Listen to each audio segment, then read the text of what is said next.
All right, Mary, we're ready. Okay, thank you. Welcome everyone. This April 20th, 2021 meeting of the Lake Oswego City Council is now called to order. Ms. Linder, will you please call the roll? Yes, Mayor Buck. Here. Councilors Boop. Here. Mans. Here. Wen. I'm here. Wenlin. Here. Burdick. Here. And Rapp. Here.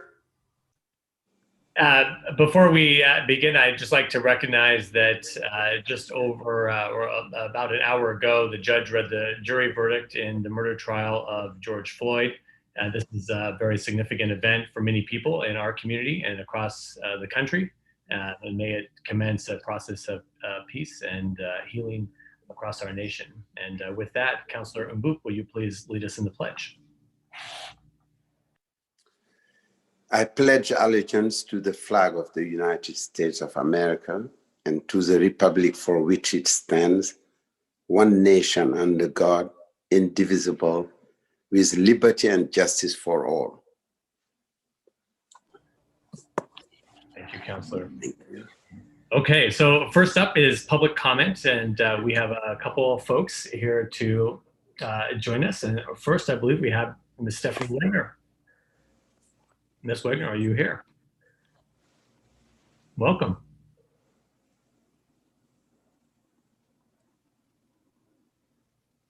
And Ms. Wagner, I don't know if you are on mute.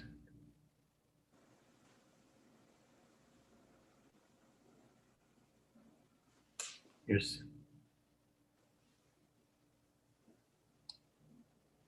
Wagner, you're still on mute.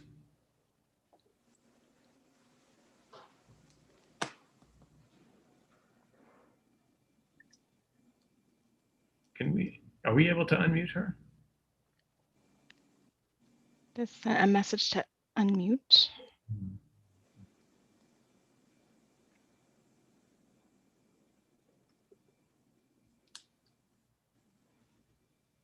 There she is.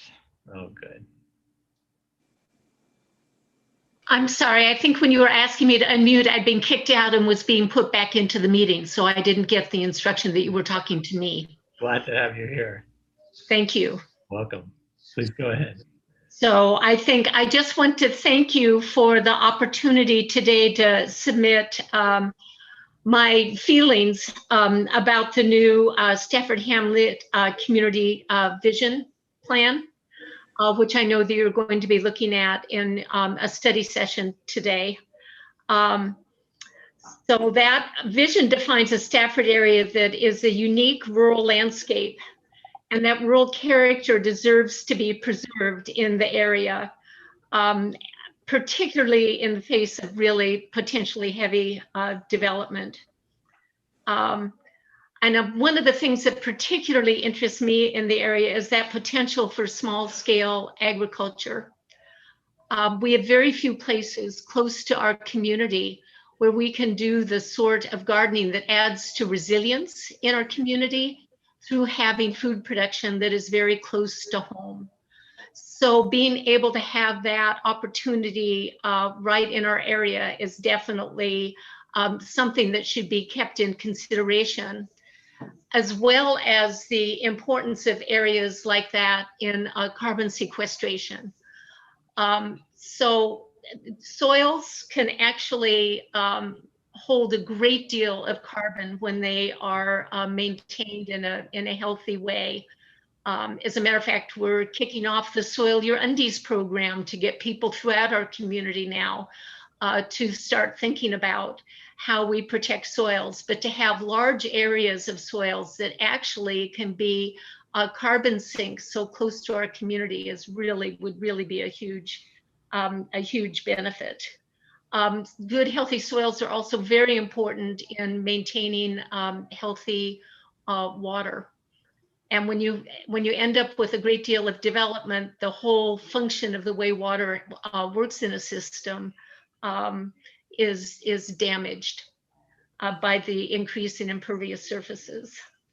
So this area also provides hands-on examples of regenerative agriculture, that can be used, integrated into both school and community learning experiences. As a matter of fact, the Watershed Council right now is exploring an opportunity of a grant with Clackamas County Stormwater to actually do a project with a green team at Lake Ridge High School, and studying some of the soils in that area, and using that that proximity, that close proximity of agricultural areas in order to support that type of learning.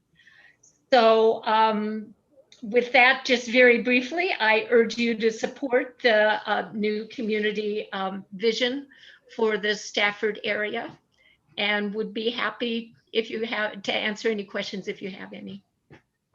Thank you, Ms. Wagner. Does anyone have any questions for Stephanie? No, thank you very much. It's a pleasure to have you here. Appreciate it. You're very welcome. Also joining us is Mr. Russ Axelrod. Mr. Axelrod, it's great to have you here as well. Hi, can you hear me? Yes, we can. Oh, good. I see I was confused by this option of Zoom, but now I see all the controls, so thank you. Mayor Buck and council members, I'm Russ Axelrod, former mayor and 30-year resident of West Lynn. I appreciate the opportunity to submit testimony comments on the Stafford Hamlet agenda item, and I thank you for your public service. I'm here to acknowledge and express my support of the new Stafford Hamlet Community Vision Plan, and to urge your incorporation of the plan and its concepts into our three-city intergovernmental agreement, IGA, that I helped negotiate previously as mayor. As you know, we prepared the 5-party and 3-city IGAs to finally settle the matter that the neighboring cities, working with the Hamlet residents, should determine the future of Stafford and its integration with our communities. The Stafford area, as you know, is a unique rural landscape. The triangle area north of the Tualatin River in particular is especially constrained when you consider the typical dysfunctional urban development that has plagued our cities. The kind of dysfunction, really, an urban development that a few speculative landowners have pushed for years for this area, and which they assume the cities will pay significantly to accommodate their narrow interests. We entered the IGAs because it was really time to rethink how our communities grow responsibly and sustainably, and to ensure that we are addressing the values and quality of life interests of our residents. It's also a critical home rule issue for our cities. We recognize now that the dense urban development should occur only in locations served by adequate public transportation, where we have affordable infrastructure, roads, sewer, water, power, and the like, and in proximity of employment centers or regions. And we know that dense urban development should not occur in areas that can't be reasonably served by such infrastructure. In Stafford, we have an opportunity to reject the prior dysfunctional urban model. Let's show other cities and metro and the county how to embrace growth responsibly and sustainably, and advance a new growth model for our urban-rural interface. This isn't an anti-growth reaction, it's a smart growth vision. And small-scale agriculture, habitat, environmental protections, and recreational opportunities can be integrated in our collective communities' development. Our farming industry is in great need for new young farmers. This area can serve a focal point for small-scale farming training, and an opportunity for integration in, for example, our new trades-focused high school in the Wilsonville School District that is now being constructed in the planning phase at Athey Creek Middle School off Borland Road in Stafford. The trade industry would greatly expand our farm-to-table programs and could support affordable temporary housing for youth and others in training to pursue a career in farming. I'd remind you that the Hamlet Vision Plan is very popular with the more than 2,000 residents of the Hamlet, with nearly a 90% approval rating. And this vision, maintaining the rural character of a majority portion of Stafford, is also very popular with our residents in West Lynn and in Lake Oswego, always in the 80 to 90% approval rating. I've testified similarly to Tualatin and West Lynn on this issue recently. You have an opportunity, and I would argue an obligation, to further strengthen the interests of our collective residents by integrating the Hamlet's community vision in our future planning. In the meantime, for the next 30 to 40 years, I expect West Lynn to be fiscally responsible in addressing our growth internally, not sprawling on the landscape, with Main Street type growth in the broader Willamette waterfront area and the Highway 43 corridor connecting our cities. I'm requesting that the Lake Oswego City Council direct your city manager to have your special projects attorney, David Powell, work with West Lynn's special attorney, Jeff Condit, the city of Tualatin, and the Hamlet to incorporate the Hamlet's community vision in our 3-city IGA. I urge your support of the community vision plan, and I'm making myself available to the 3 cities in the Hamlet to ensure the smarter growth of our precious resources and communities. Thank you for listening. Thank you again for your public service and the opportunity to testify. And if it's helpful to the group, I'm happy to remain in the background if questions might come up later on any matter related. Thank you. And nice to see you all. It's good to see you too. Does anyone have any questions for Mayor Axelrod? Thanks for being here. We really appreciate it. Take care. Okay. And on this same topic of Stafford, we're honored today to have a presentation from folks in the Stafford Hamlet, Rich Fiola, Rick Cook, and Bill Market. Welcome to you all. It's great to have you here. Great to be here, Mayor. Thank you all for your service. We're happy to do this presentation for you.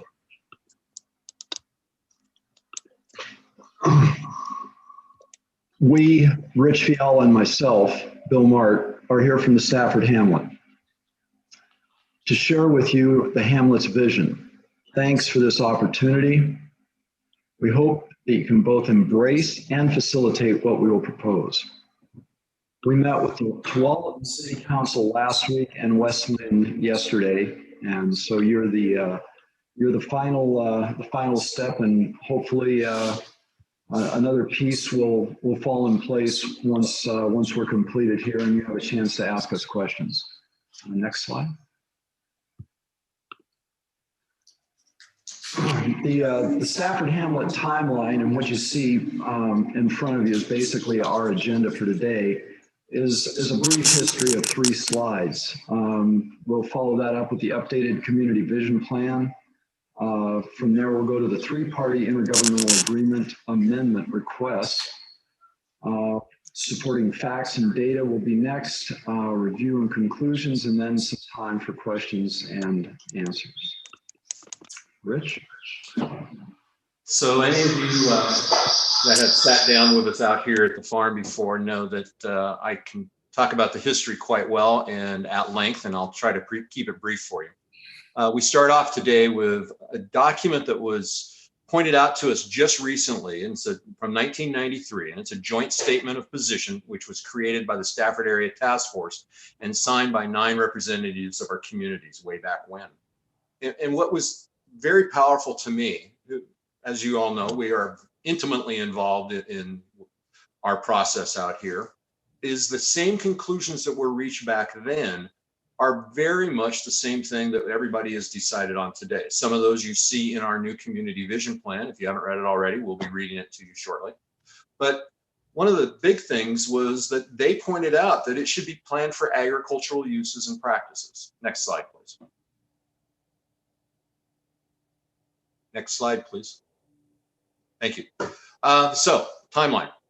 Stafford Hamlet was formed in 2006 by Clackamas County. In 2010, the urban reserves were initially designated.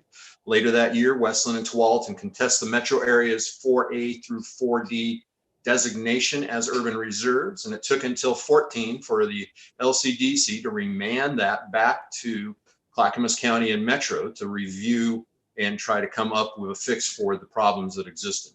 In 2015, the Hamlet approved and presents the Stafford Hamlet Compromise and passes it as our original community vision plan. Then in 17, the 3 cities and Clackamas County and Metro unanimously approved the intergovernmental agreement Stafford Urban Reserve areas, i.e. the 5-party IGA. Next slide, please. In 2018 and 19, the 3-party IGA is confirmed and signed by the 3 cities. And then in 2018, in November, out here at Athey Creek Middle School, engineers and planners hired by pro-development groups propose a plan for urbanization with infrastructure costs at $2.7 billion and suggest a 60-40 split of this cost with the cities. In 2019, the Hamlet starts on the path towards a new community vision plan. During 19 and 20, the Hamlet representatives met with over 60 elected officials. It's now actually 70. Staff members, candidates, and concerned citizens in over 100 meetings. In 19 and 20, the Hamlet engaged the Portland State University Masters of Urban Studies program to work with our board for the look into the future.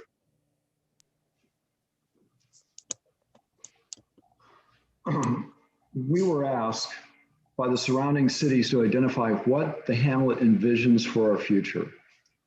We are here to present our new community vision plan, voted on and approved by 89% of the voting residents.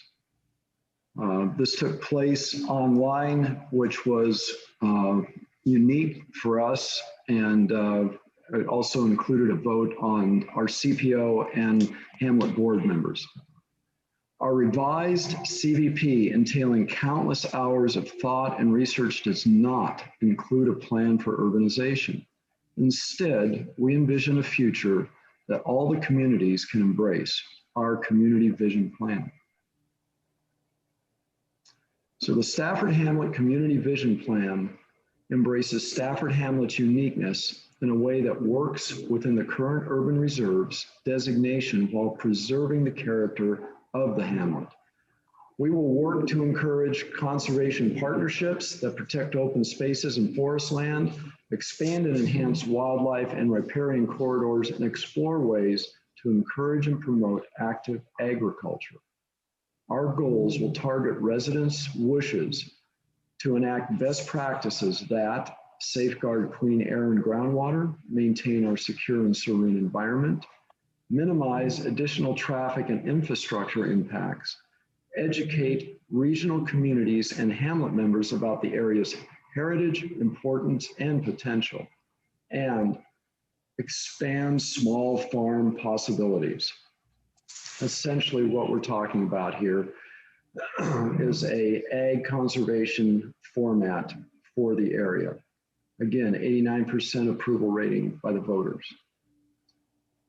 Next slide, Rich. So here we go. We're here today to ask, for an ask. And our ask is that Lake Oswego, Tualatin, and West Lynn adopt an amendment to the three-party IGA supporting and embracing the Stafford Hamlet's 2021 Community Vision Plan. Your support will allow the Hamlet to realize the potential of our Community Vision Plan as we partner with interested agriculture and conservation-focused entities.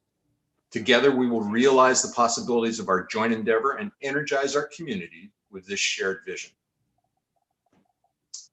So we've got some quotes here, and this comes from the West Lynn Tidings dated March 17th of this year. And it's from Tim O'Brien, Metro's principal regional planner. And I quote, "If Metro determined that we need to expand the UGB, we want to have local jurisdictions that support that expansion and are able to provide urban services."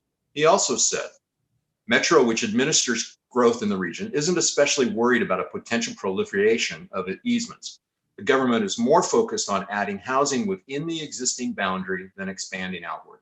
Those two statements are very powerful for the concept of this and the ability for us to work with inside these restrictions in going forward. So fiscal responsibility, something near to everybody's heart. So on December 10th, 2018, in the Lake Oswego Review, there was an article, and it was in regards to the Stafford Hamlet. The chief engineering manager at 3J Consulting stated that this is a project that would take about $2.7 billion to complete infrastructure. 3J also suggested that the cost could be split 60-40 between developers and the three cities. That adds $1.08 billion, that's with a B, to the already overburdened capital improvement budgets for the three cities. The additional tangential future costs will be on the shoulders of the three cities residents. And as you take solely as an example for Lake Oswego, imagine the additional dollars required to expand McVeigh Avenue if that was to ever happen. It is not a small matter.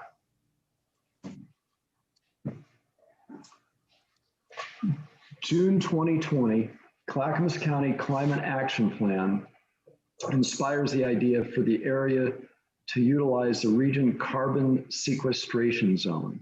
The county reached out to all the cities in its influence and suggested that they work together with the county to create a climate action plan. Lake Oswego is probably a little further along than either West Lynn or Tualatin, but all the cities, not only in the county, but all the cities surrounding us are well on their way to having a program in place. And our thought is to be part of that solution. Shout out here to Stephanie Wagner for the little tutorial and her support on this topic specifically. You can see that Lake Oswego, Tualatin, and West Lynn produce quite a bit, although certainly per capita not as bad as some other areas, but quite a bit of CO2 in metric tons. And to get that under control, we see ourselves as part of the solution. Next slide. What you see before you are the pictures of an ag area and an ag area that could be even more and more actively utilized.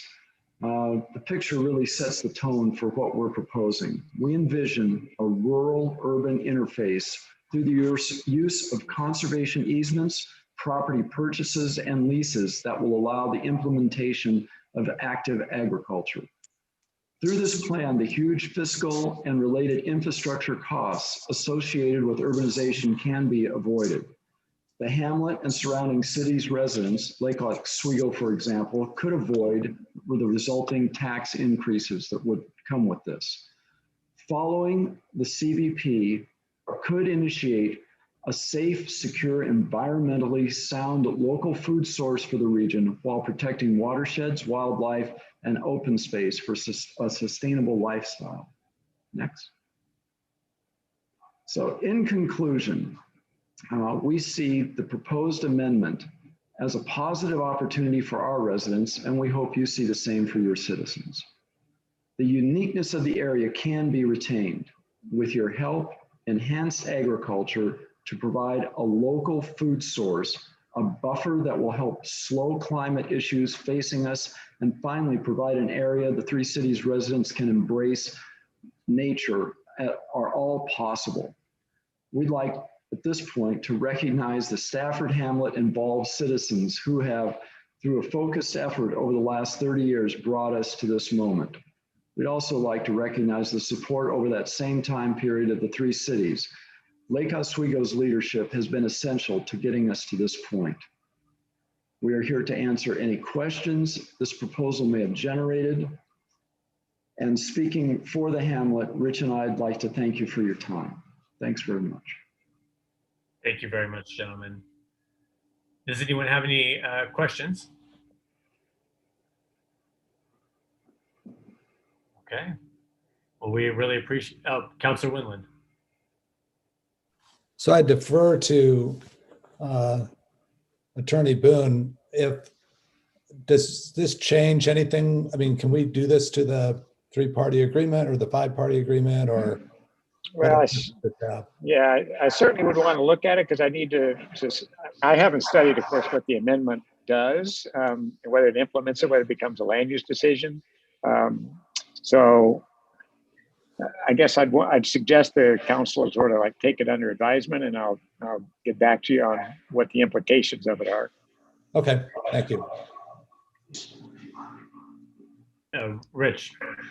So I just want to make it real clear for everybody that when we did this, we understood the possibilities of venturing into a land use movement here. And we have written this, and of course our community vision plan has nothing to do with land use. And we do not want it to be a land use because we understand the parameters associated with that in the 5-party IGA as it's being contested today. And to clear it up to Councilor Winland, we are talking about the 3-party IGA, not the 5-party IGA. Thank you. Okay, thank you. Gentlemen, Thank you all very much for taking the time to be here and to give this presentation. We really appreciate it. An honor to have you all here join us. So thank you. Great. Okay. Thanks, guys. Okay. We'll give our friends a chance to sign off here. Okay.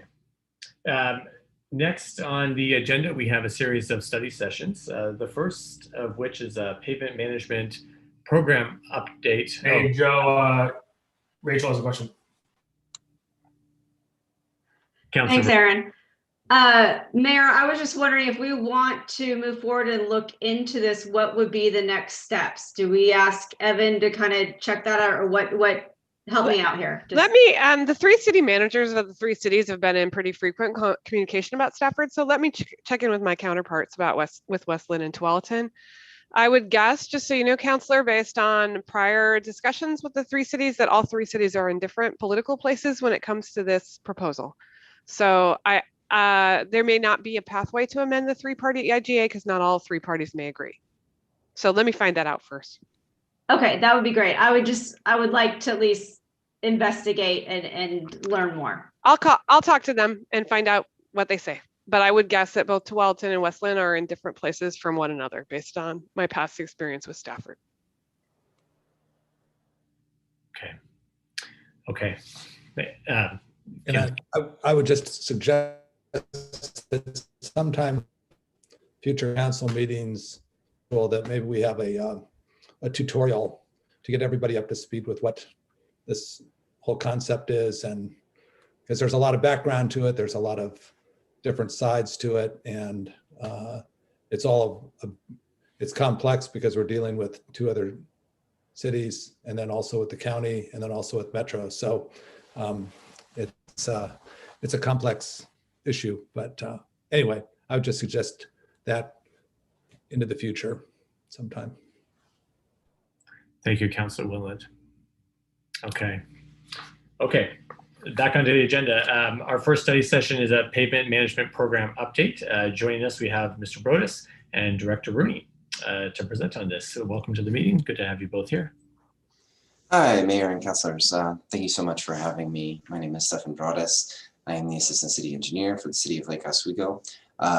The reason I come to you today, I want to give you a brief status update on our pavement management program. And I am going to attempt to share my screen now.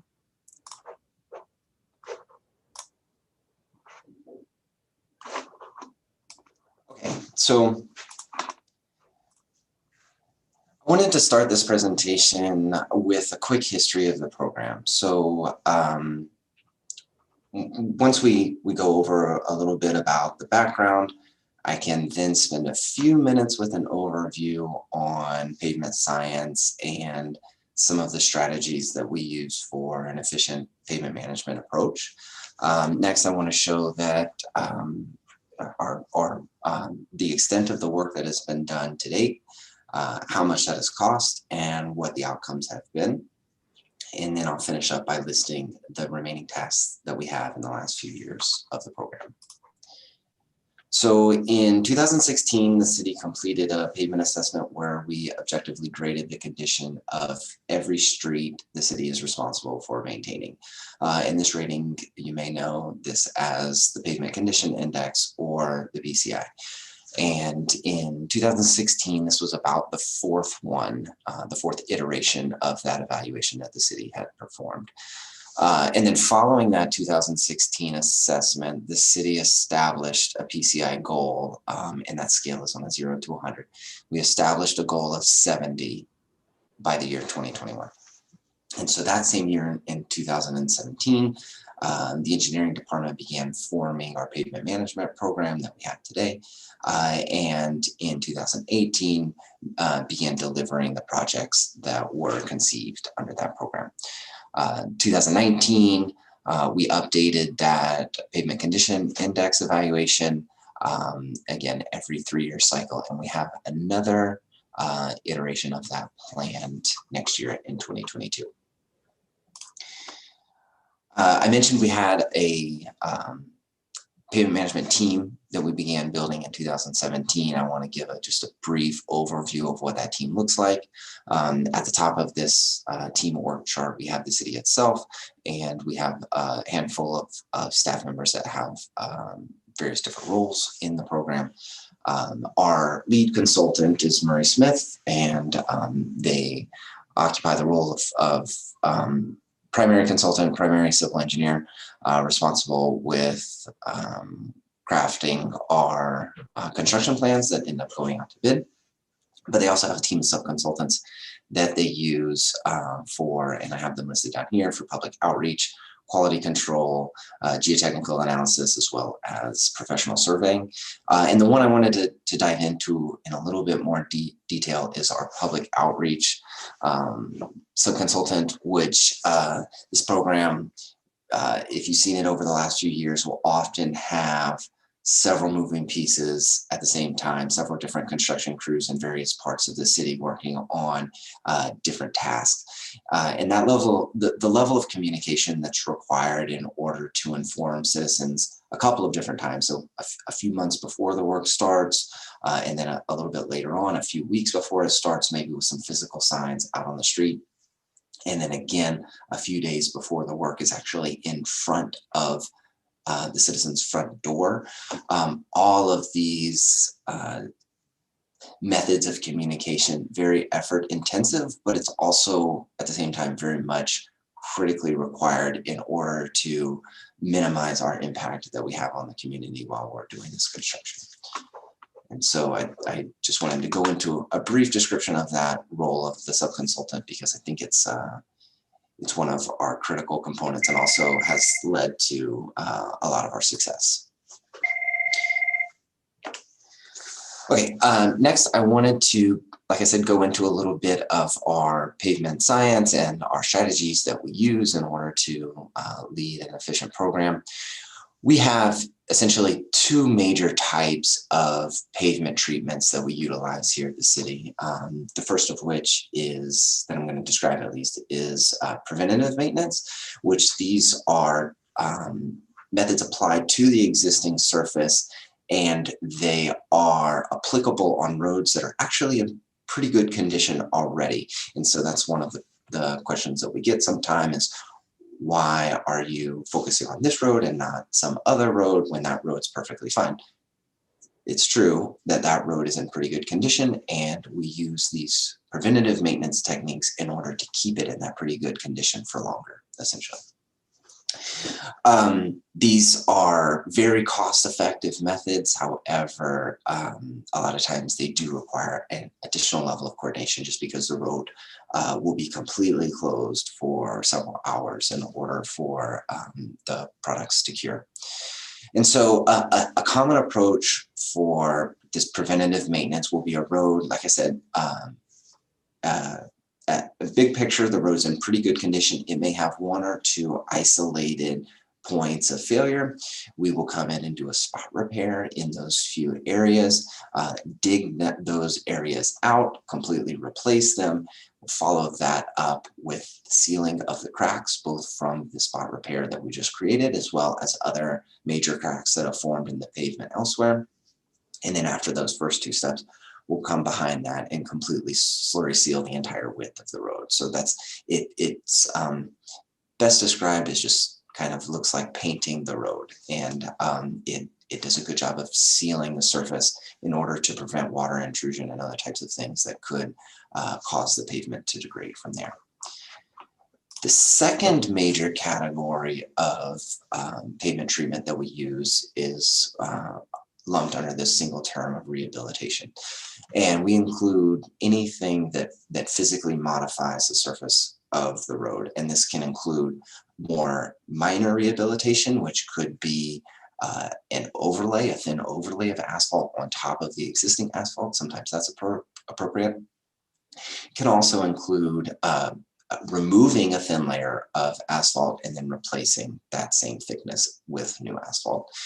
And then other times you have to get into what would be considered more major rehabilitation, which will could be a thick grinding inlay, and by that it could be as thick as 4 or 5 inches removed and then 4 or 5 inches replaced, or you could actually get into full depth reconstruction, in which we're removing all the asphalt, maybe even some of the subgrade below the asphalt, and replacing it. And obviously the types of treatments that I've listed have gone from the most cost-effective to the most expensive in that order. So with those types of treatments available to us, we then have to consider when to apply which treatment, when is it appropriate. And so this is a common pavement condition life curve. I'm not the biggest fan of this graph because I think it actually undersells the life of the pavement. I think we get a little bit more than typically 12 years out of our pavement, but the concept is sound. And one thing that I want to point out here is that there's very little degradation that occurs to the pavement during the first half of life, if you notice that. And then towards the second half of the pavement's life, it slowly starts to reach this cliff. And then the pavement then begins to fall off that cliff. The degradation of the pavement is very much not linear. And that is a critical concept to understand when we decide where to invest our money. It's very similar to owning a car. You know, if you stay on schedule with the preventative maintenance, the total cost of ownership of that car can be minimized. The car will never last forever, right? No matter how much of that preventative maintenance you may stay on schedule, it won't last forever, but it can realize that greatest, or rather the lowest cost of ownership. And so takeaway, let's invest early in our roads, avoid having to really really fix roads after they've already failed. And I've added onto this graph some of the treatment methods and kind of what you can expect to realize from them. Up on this upper left side, you'll see the $2 for preventative maintenance right there with, and that can be some of our slurry seal techniques, the spot repairs, the crack sealing, slurry seal treatments like that. They don't provide that much of an increase in the pavement condition, notice that, but instead it elongates that point until you reach the cliff. And so the slurry seal visually, when you're standing on the street, can be somewhat deceptive because you can be standing there before the slurry seal is applied at a pretty good condition, wondering why the city is investing funds into this road. You can be standing on the same street after the slurry seal has been applied and it hasn't changed that much visually, and that elongation in the useful life before you start heading to that cliff is kind of hard to see visually. So that can be a difficult concept just because it is so much less visual than some of the other treatment options. You'll notice here too, further down the curve, when you start to get that $6 for a reactive maintenance, when you're about middle of the PCI curve, that would be reflective of something like a minor rehabilitation, as I described earlier, maybe an overlay, maybe a thin grind and inlay, something along those lines. And then when the at very far right, you're looking toward $15 to $50 for rehabilitation. You're looking at major rehabilitation there, either thick grind and inlay or full depth reconstruction. And then one point that I want to make that this graph doesn't actually show is towards the end of this curve, the line actually starts to flatten back out again. And so an important or an easy misstep to take is the worst first approach. You take all the roads with horrible pavement condition index scores in the teens, something like that, and just put all of your money towards those. The problem with that is the cost to perform major rehabilitation on those roads is so expensive that new roads will fail at a faster rate than you can rehabilitate the ones that have already failed. So you'll actually get deeper and deeper into the hole using a worst first approach. And the roads that have already failed are not going to, this line will start to flatten out as you move further to the right. So in order for the city to improve its pavement condition index, you have to do investments at the preventative maintenance point along the curve, as well as the minor rehabilitation point on the curve. And then obviously you can't let roads stay failed forever. So some money is put into the major rehabilitation as well, but it's a balanced approach that helps us realize the best strategy for our pavement as a city. So I mentioned earlier in the presentation our evaluation that we perform every 3 years. And this curve kind of shows the history of the pavement condition index score in the city of Lake Oswego over the past 15 plus or minus years. And so this report was performed in 2016. We had, and that PCI was evaluated as a 68. We had that uptick from the previous iteration of that report due to the LO Tigard Water Partnership Program as a major project that had a lot of road repaving as a part of it, and thus we saw a lot of our pavement scores jump because of that. So I want to go over on these next several slides. I want to show what a typical year will look like, and you can kind of see from one year to the next the work that we performed as a part of the program. So in 2018, the city rehabbed sections of Iron Mountain Boulevard, Upper Drive, Overlook Drive, South Shore Boulevard, and Quarry Road, amongst a few others. We also did some structural patching, which you'll see designated by the dashed line. We did some structural patching on Stafford Road as well as Cruz Way. And we also had shown on the blue line the Jefferson Parkway Capital Improvement Project. Moving on to 2019, we rehabbed Parkview Drive, Lakeview Boulevard, and southern portions of Boones Ferry Road. We also completed some structural patching on Bangui Road, Fosburg Road, as well as Carmen Drive. And then this past summer in 2020, we repaved basically the entirety of the First Edition neighborhood, as well as a majority of the Stafford McVeigh corridor. We also had significant structural patching on Meadows Road to address some of the worst areas on that road. And we also completed a major capital improvement project on Wembley Park Road, which included significant stormwater infrastructure to improve water quality and the conveyance system in the area. New to this map that wasn't shown in 2018 and 2019 are the green lines, which indicate the slurry seal roads, the preventative maintenance treatment that we include in the program. And for perspective, the total cost of the paving, the red lines on this map, is about $8.5 million. And the total for all the slurry seal or the green lines on this map was about $1.1 million. So you can see the jump in cost when you're going from a preventative maintenance to even minor. Some of those streets may have been coming close to major rehab, but when you go from preventative maintenance into rehabilitation, the cost jumps quite significantly. Finally, I wanted to show a combination of the work so far. So this is basically the work that we've performed to date as a part of the pavement management program. This is the first 3 years of the program.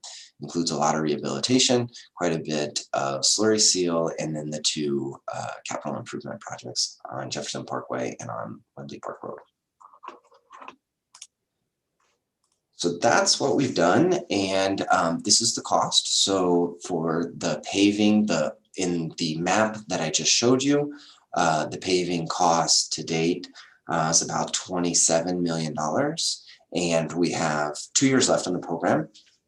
And so with the 2021 paving and 2022 scope of work, we expect the total for the program to be around $36.5 million. So what are the outcomes? What are the successes so far through the first 3 years of the program? We've improved our pavement condition index score, which is great because that's the primary objective of the whole program. So we have improved our PCI. We have rehabilitated or paved 40 lane miles of roadways in those 3 years. We have slurry sealed 34 lane miles in those 3 years. And also, as another component of this project, a couple of other things are really triggered because of this paving. One of which is initiated by mandate, and another one's initiated just because it makes logical sense. So by mandate is the reconstruction of curb ramps within the limits of our paving. When we perform rehabilitation, by law, we're required to bring our intersection curb ramps up to current Americans with Disabilities Act requirements, and we have done that to the tune of 184 curb ramps have been constructed, bringing them into compliance. Some of them were areas where no curb ramp existed before, and others were where curb ramps existed but just were out of current compliance.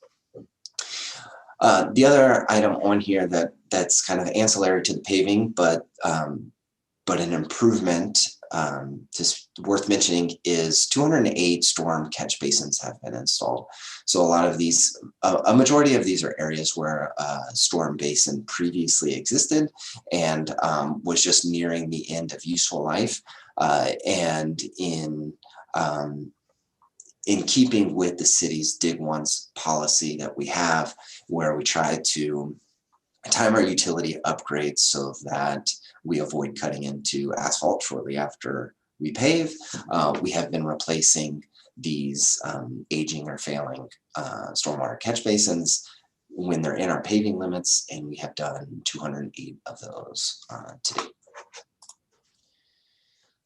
So I want to show the impact of the pavement condition index from our paving. I have 2 new data points up here that have been added to a slide that I showed earlier in the presentation. In 2019, we have a data point of 69, which shows, which was reflected from the evaluation, the formal evaluation that was performed in 2019. And then we have another data point, which is a less formal data point. This is a projection based on the work that we did after the 2020 season, which obviously we had our biggest year to date in 2020, and the anticipated increase in pavement condition index reflects that. And like I mentioned earlier, our 3-year cycle will be due for another evaluation in 2022. So that is more of a technical outcome of how many lane miles we've repaved and what the pavement condition index shows. As more of a tangible outcome of the program, I wanted to share a few pictures. So here on your left is on Wimley Park Road, which was, as I mentioned, one of our capital improvement program projects. And in here, you can see a couple of different things. First and foremost, obviously, the pavement is been reconstructed and is brand new. It's great shape if you've had the chance to ride on Wimley Park. They did an amazing job of paving that road. Also visible, the crosswalk striping, which was fading and not really doing a great job of serving its purpose. That's been replaced. The curb ramps in the before picture, you'll also see they don't include the yellow detectable warning surfaces, the truncated domes there, so they were out of compliance.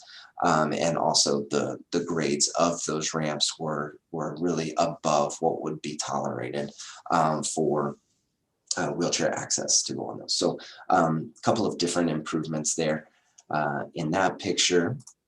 Also wanted to show this picture from E and 6th, before and after, and you can just see just the scale of the pavement improvement. So significant alligator cracking in the before picture. We have numerous potholes that are fairly significant, and then in the after picture, you know, new pavement, and yeah, not much more to say about that other than significant improvement in the surface. Next, I wanted to show an example of kind of what this means for us to reconstruct curb ramp in the area that's within our paving limits. So this is in First Edition neighborhood at C and 2nd.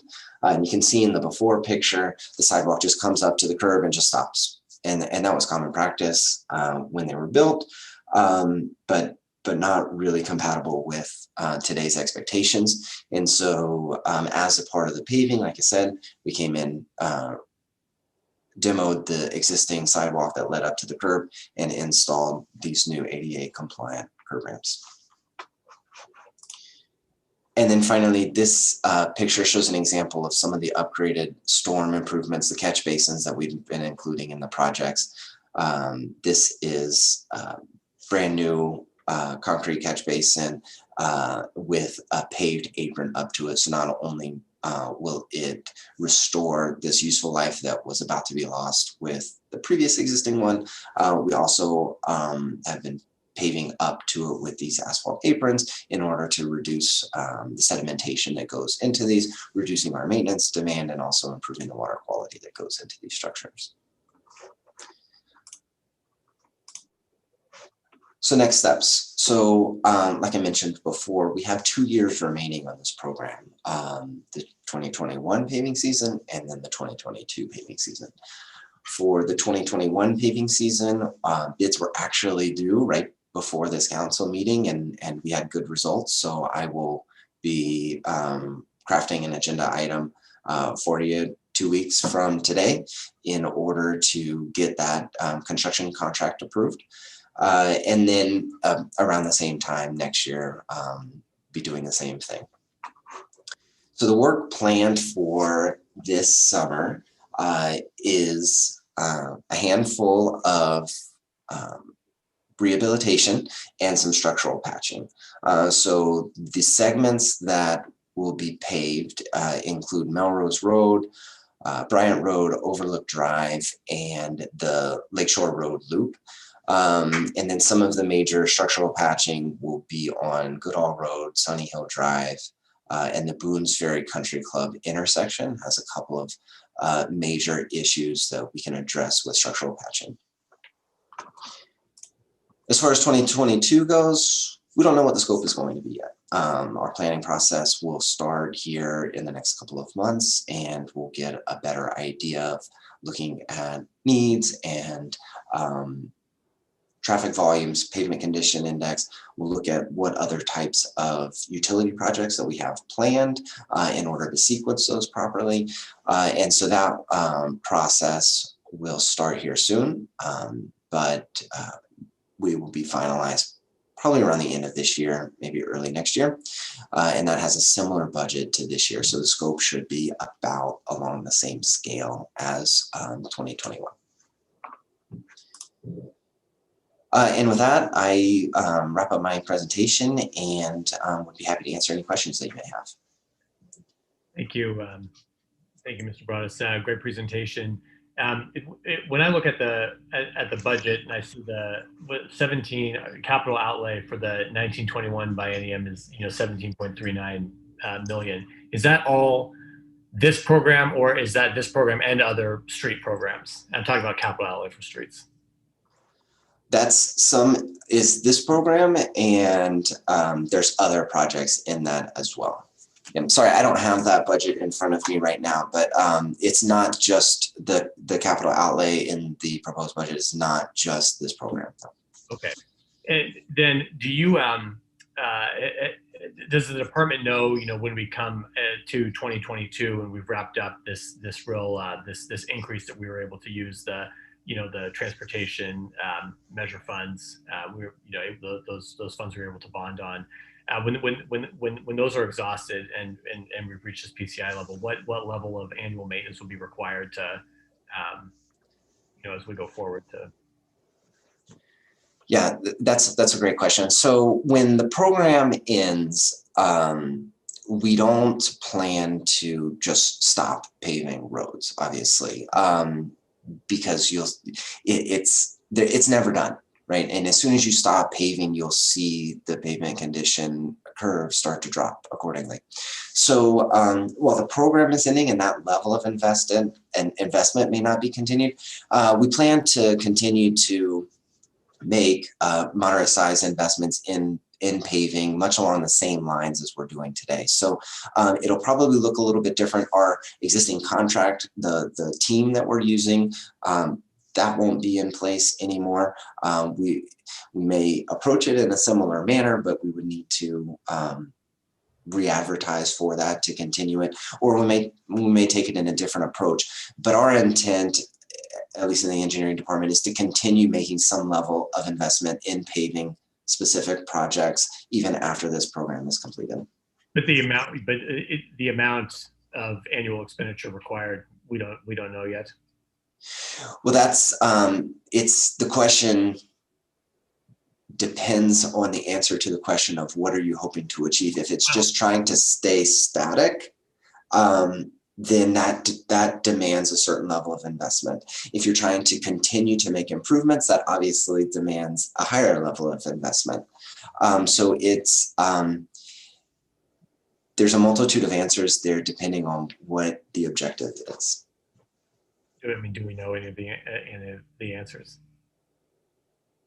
Let me, if I could jump in there, Mayor and Councilors, Erica Rooney, City Engineer. So as Stefan mentioned, every 3 years we do the citywide perspective and get a PCI on that. And with that, we also get an alternatives discussion that shows if you want to stay at 70 PCI, you need to invest X amount. If you want to raise it to 84, you need to spend Y amount. Or if you want to, spend at a less rate, this is how your PCI may go down, all of those things. So we'll have options available to us, and it's a matter of choice of what's the goal and how much money do you want to put into it. But I'm just going to tell you, we're not at optimal today. And if we don't, and it's the same thing we've said for years, if we don't spend more money, we aren't going to ever get to that plateau that was on, or that sweet spot that was on Stefan's earlier presentation, to where you can maintain at a certain rate. So we aren't at the optimal place yet, and we're going to be spending less money in the future based on the fact that our bond money is less. And that's just how it has been. We've certainly raised the PCI, but we're not at the optimal level. Right. Just one last question. Do you do we have a document that kind of shows us how many miles of streets are at what various? Okay.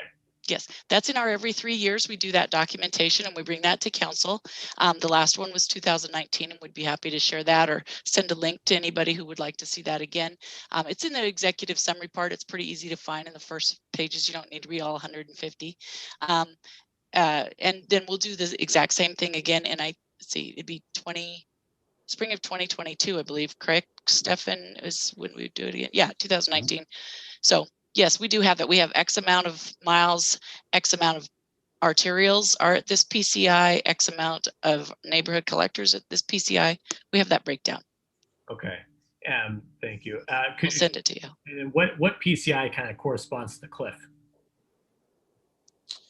It's in the 50s probably, where you start to really dive off. Actually, the start of the cliff is probably in the mid 60s. Okay. Yeah, and slurry seal is really appropriate for PCIs in the higher 60s up until the low 80s. Anything above that, you wouldn't do anything to it yet. But as soon as you start to get past that lower limit of slurry seal, you're starting to get to the point where you're approaching the cliff. Okay, thank you. Council Rapp. Thank you, Mayor. Stefan, So two things. The first question is, have we looked into any paving materials that have longer lifespans than just 15 years? Is there such a thing? Well, so there are, and that's one of the reasons I don't really, that curve is good to, is kind of is used a lot to represent the concept of the nonlinear degradation. It's not good in that for some reason it undersells pretty significantly the useful life of the pavement. So to say, you know, say a road is brand new and goes to completely failed in 15 years, and maybe that could be seen on some sort of major highway, but on local streets, collectors, and arterials in a city of our size, you're not going to see that rate of degradation. The shape of the line is going to be the same.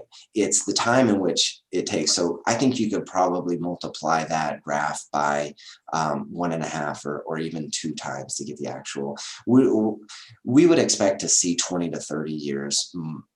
Depending on the level of rehabilitation that we did, we would expect to see 20 years from a rehabilitation project.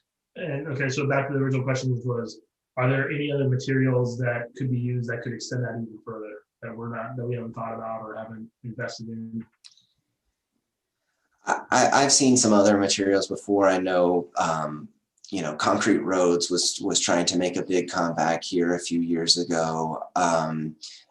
By the concrete industry, but I've seen it built. I've seen concrete roads built. There's a time and a place for them. You know, I don't know. The additional cost is going to be in theory offset by the additional useful life, but it's kind of debatable on you know, the break-even point, I suppose, between those two materials. And as far as other materials go, you know, France paved a road out of solar cells at one point, I think, and there's other places using recycled glass as an admixture to some of these mixes. None of them have really gone beyond alpha testing really at this point. They're all great concepts, but nothing's really gotten even an initial level of industry acceptance yet. Okay. So then my last comment is really for everybody on all the council members, which is, you know, we hear it during the campaign, which is when you're elected to a city council position or any kind of municipal government, it's amazing the impact you can have on somebody in your community just by helping with roads, right? That's really makes people's lives incredibly better. So let's all remember that. I'm a big fan of staying this course and not letting, and then in 2 years, let's look at increasing our goal for PCI index. I think this is really important to the community. I think we've done an incredible job of making our main arteries really top notch. I think now it's time to start diving into the smaller neighborhood roads in our community that really impact our residents. You know, we talk a lot about being sustainable. This is part of that path, right? We talk about health and wellness of our community. This is one of those paths we want people to ride their bikes and walk and be healthy. So I can't advocate more for us to continue to invest in this and help every community member live better lives. Okay, thank you, Councilor Rapp. Councilor Mans. Yes, hi. Thank you for the excellent presentation, Stefan. That was very informative. I don't know if you can answer this, but what percentage of our future projects, not current or scheduled, but future projects would fall into that close to failing level? Do we have a lot of roads that are at that level, or is that something that we'll have to determine when we get the PCI report? Well, as City Engineer Rooney pointed out, that breakdown is one of the things that's included in that evaluation report. What % of roads are at one tier of PCI rating, 90 to 100? What % of roads are within the second tier, third tier, so forth? And I believe it even breaks it down by road classification. So the local roads have kind of this spread as far as their PCI goes: collectors, arterials. So it does a great job of breaking it out, and you can clearly see, kind of from a holistic standpoint, what the condition of our roads are. And I think it goes to the next level of even breaking it down by functional classification, which is really helpful to see. That's great. Thank you. And I want to give kudos for continuing to use our dig once policy in anywhere that we can, where it makes financial and logistical sense. So thank you for that. Thank you, Councilor Mans. Councilor Wu. Thank you so much, Stefan and Erica. I think you are doing a wonderful work. I witness it every day. And one of my questions were asked by Councilor Mans about what are the roads that are failing. And it's very important, and I am echoing my friend Jeff Goodman, who really is, who coached me on this before I was even a counselor, and who continued to write on this. And I think he's right. We have to. I was kind of terribly shocked when I saw that we were under 63 on the PCI. It's. I think those are things we should never go. And when are we going to reach the 2002, the 75? And I think we should go to 80. We should. And part of our goals were also something that was dear to my friend Rachel and even Aaron, was, the safe route to school. What is that, in the plan here? Where. But other than that, I'm very happy of your work. Thank you.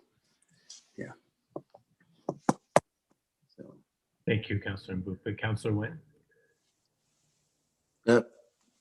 Mayor, I wanted to ask where our safe route to school fit on the program that Stefan talked about. If I may. Yeah. Yes. So, Councilor, we'll be coming to the budget committee actually, is a part of your budget committee packet that you'll receive for, is it next week? Oh my gosh, it is the April 28th meeting. You'll get the entire city budget, and in the back of the budget is also the CIP plan. There's probably 8 or 9 pages in there that show everything that we're going to spend on water, wastewater, and transportation. And within that, you'll see the projects that Stefan has spoken of, and you'll also see our pathway program proposal. So it'll be a part of that. Then you'll get to see, if you will, a table of where we're proposing to spend money.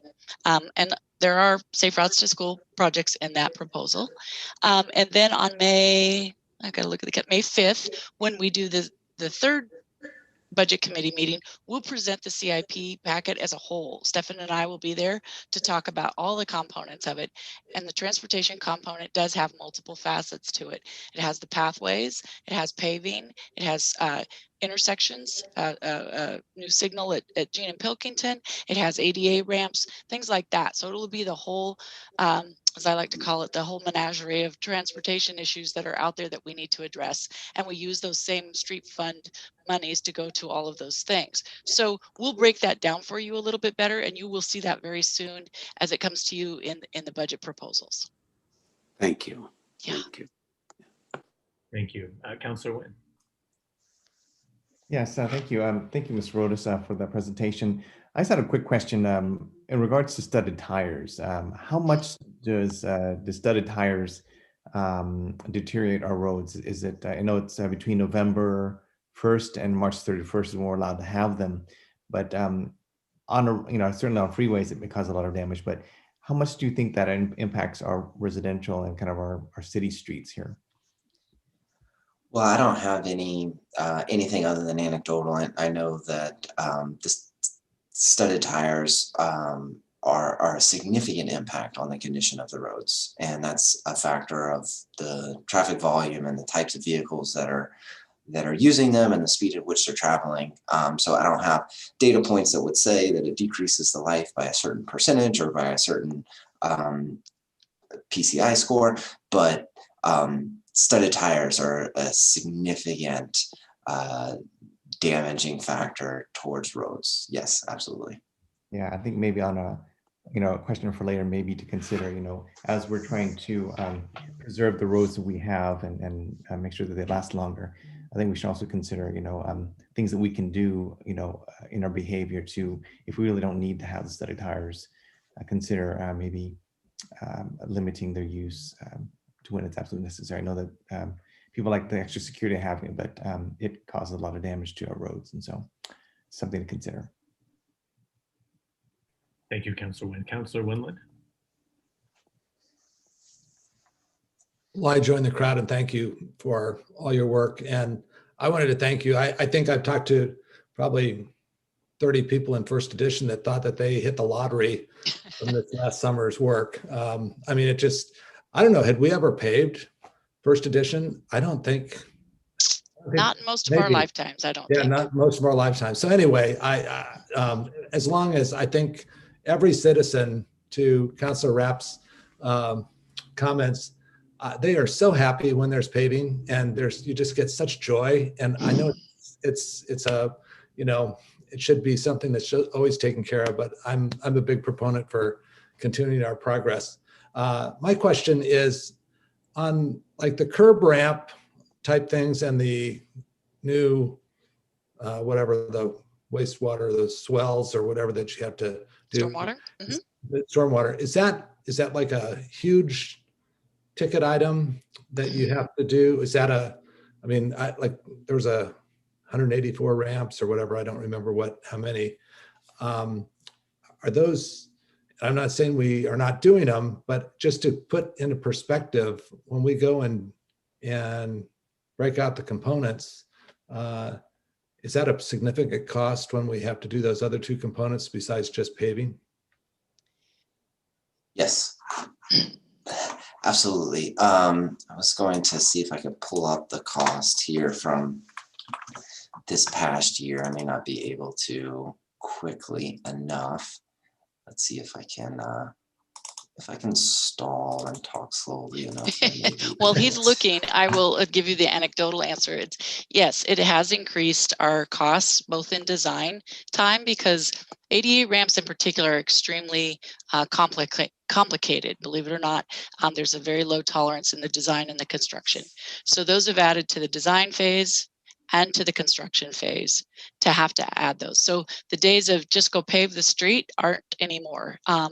Because any street that has a pedestrian facility on it will need to be updated to ADA compliant crossings and things like that. So that adds quite a significant amount of time, effort, and cost to the projects. Stormwater will as well. And as I've said time and time again, in this town where we have kind of rural infrastructure, but urban densities, we are missing stormwater more than anything else. We're missing stormwater facilities to match our character, quite frankly. I mean, we are, I'm going to use the word suburban. We're a suburban environment here, but we don't even have suburban level infrastructure for stormwater. So adding that and having to address it, which is again, code requirements, law requirements, EPA, all of that does add to a paving project. Yes. Right. So we can't just go out and lay the pavement down anymore. Right. And I think it would be helpful when we talk about paving that we also include breakdowns that, because I think when people see that we've spent $37 million, we should have been able to pave everything twice. And I know that's not the case, but I think it would be helpful for people to know that when we talk about paving, it's not just paving, but there is stormwater, there's also ADA, and I think there are components that we absolutely have to do.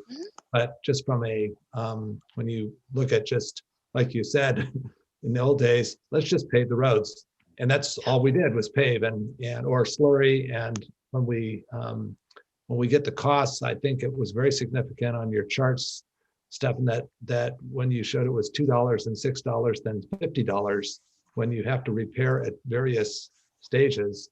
That's a wake-up call to everyone to know that we need to be doing the $2 stuff as often as we can so that we don't fall into the $50 stuff.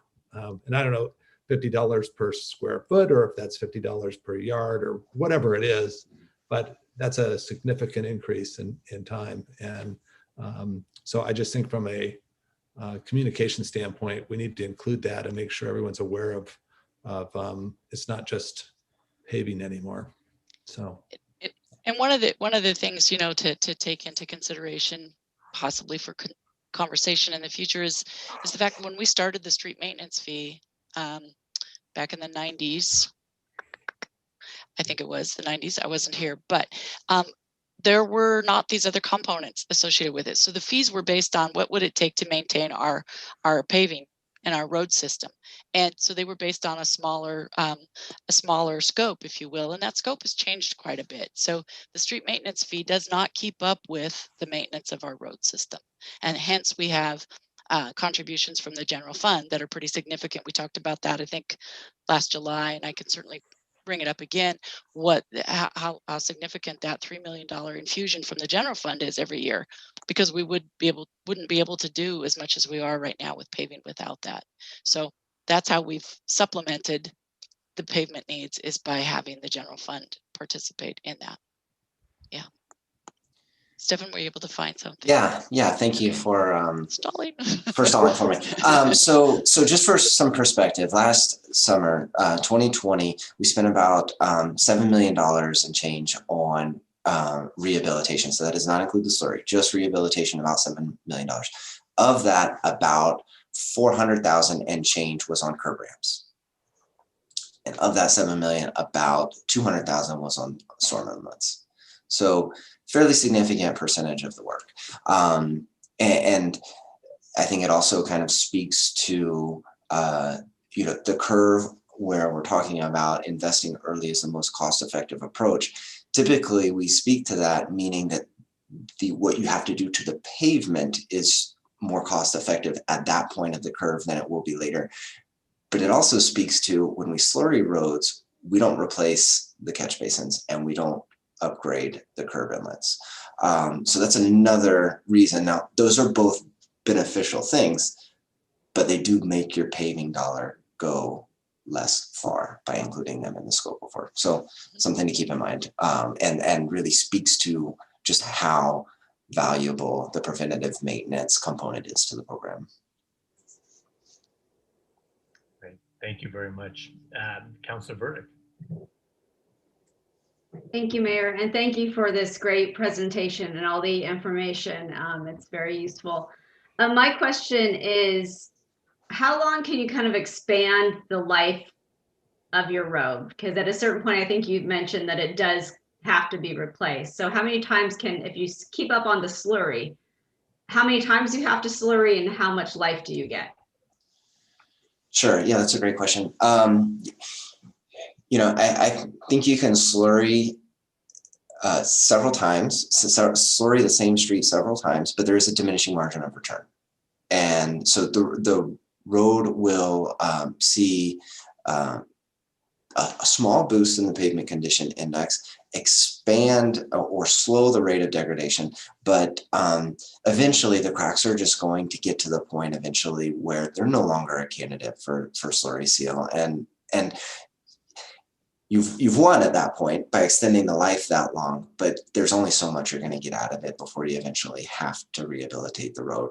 But again, if you catch it early enough on the curb, it can be a minor rehabilitation. You can do minor rehabilitation a couple times, again, before at some point, minor rehabilitation is not going to be an option, and you're going to have to perform major rehabilitation or reconstruction. Again, I go back to the car analogy. You perform all the maintenance in the world, you're going to get as much life as you possibly can and squeeze every mile out of that car, but it's only going to last so long.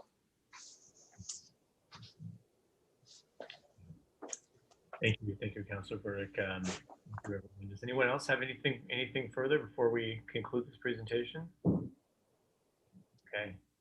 I would just like to say we'll follow up with a couple of the some more detailed information about some of the questions folks had asked regarding what percentages of the roads are, what's the percentage that are good, percentage that are medium, we can provide all of that in a breakdown from the last 2019 report. We'll also, there's some studded tire information. We'll do a little homework and get you some of that. Councilor Nguyen, I think many of us are in the same boat, feeling have the same feeling about that too. It'd be nice to not have them, but they are there, and there are reports out there that we can provide you linked to that. And then I think we answered the question about the breakdown. You get a sense of it from the most recent. Hopefully that's sufficient, and if you want more, we could look deeper. Thank you very much, Director Rooney, Mr. Broadus. Really appreciate the good report. Thank you, and the follow-up. Thank you. Yeah, will do. Have a good day. You too. Okay, and next up on the agenda, we have a legislative update from Ms. Thiesing. Ms. Thiesing, good to have you here. Hello. Can everyone hear me okay? Yes. Okay. I'm first time in my new office, so just testing things out, I guess. So good afternoon, Mayor and Council. I'm Madison Thiesing, the assistant to the city manager. And for today, I'm quickly going to go over an overview of the legislative session. In the main 3 points that I'm hoping to present on is giving an update where we are in the legislative session, share a little bit about what the bills we've opposed, supported, or are actively watching. And then lastly, there is a bill that we are concerned about. And so I'd like to flag it for you all, get some consensus, and then kind of plan out next steps. So to get started, just as an overview of how session is going, so we have entered into the next phase of the legislative session. Bills were first assigned to committees, and during the committees, they were either passed, amended in order to pass, or they died in the committee. Last week, bills moved out of their first committee to the next review, to their next assignment. Initially, we thought that bills would be moving slow because of everything being virtual, and it's been actually the complete opposite. So it's been a great year to learn this process myself, but instead things are moving a lot faster. Public hearings are getting unfortunately cut short because of time restraints of meetings. Work sessions and committee meetings are being changed pretty often with dates and times and things like that. So it has presented its own challenges for tracking that we're trying to keep ahead of many of those items. But COVID definitely created a new challenge. And at times, the floor has had to close because of cases as well. They actually just announced it's going to be closed another week because of a COVID case, a positive case. So there's just a lot of dynamics right now, to say the least. But we're moving ahead on tracking. And for legislative tracking, just as a reminder, for supporting bills or opposing, staff will take the lead if they fall into like the operations category or they align already with the predetermined council goals and priorities that were adopted back in February. But for anything that is kind of a bigger policy discussion, something that has a regional impact, things that don't fall naturally into those council goals, those are the things that I'm asking for council approval. So you'll see those continuing in emails. Today was especially timely for one, given the circumstances, hence why we're talking about it today. But those will continue to just be flagged via email. So as I outlined in the council report, there have been a few bills that we have supported or opposed. For everything else, we're just kind of watching as they're moving through committees. The main buckets that I would describe them as is sustainability. We have supported two large bills about recycling as well as resiliency for energy and the local power to recover costs for initiatives that we are taking on. And those aligned with the sustainability and climate action plan that was already adopted by council. Jenny's done a great job helping me track some of those bills. So we're trying to find bills that align with not only the council goals, but policies that are already in place. So sustainability has been actually a hot topic from the legislative side. And there were some bills that felt natural for us to support as well. Moving on to just general operations, we supported preserving attorney-client privilege from the local government perspective. water transfers, and then that SDC bill that I had shared with everyone that was just pushing to have more of a study on SDCs and just had a few amendments, which was a regional push. So that one is continuing through committees within the feedback from cities. Moving on, another big bucket is COVID relief. There's multiple bills going through committee on that, and we're watching that one. I've been told that they might be packaged as a larger bill. So when that comes, we're looking to support that as it aligns with council goals. Some of the things that are moving forward are tenant protection, landlord protection, COVID business reliefs, and then obviously the American Recovery Funds as well, which the state will be divvying out as well. So we are watching that stuff and then supporting as we can, of course, when those moments come. The last two things that have been more of kind of a watching bucket is the affordable housing investments and then policing. Much of the policing bills are moving out of committee. A lot of that it deals with oversight and training, and that's something that we're just going to be watching for a while before we weigh in. The league is active in that, and so we're just going to kind of take their direction. And with a lot of this stuff, sometimes we don't need to speak out. We can see where it's going before we either make a statement or being oppose or support. So, and then the last thing was affordable housing. And then with affordable housing, they're looking at funding. And so we had supported some obligation bonds to earmark for housing from the state side. So those are kind of the main buckets right now. Are there any questions before I dive into the bill at hand, is what we'll call it right now? Okay. So the bill that I was hoping to kind of just get consensus on is House Bill 3072.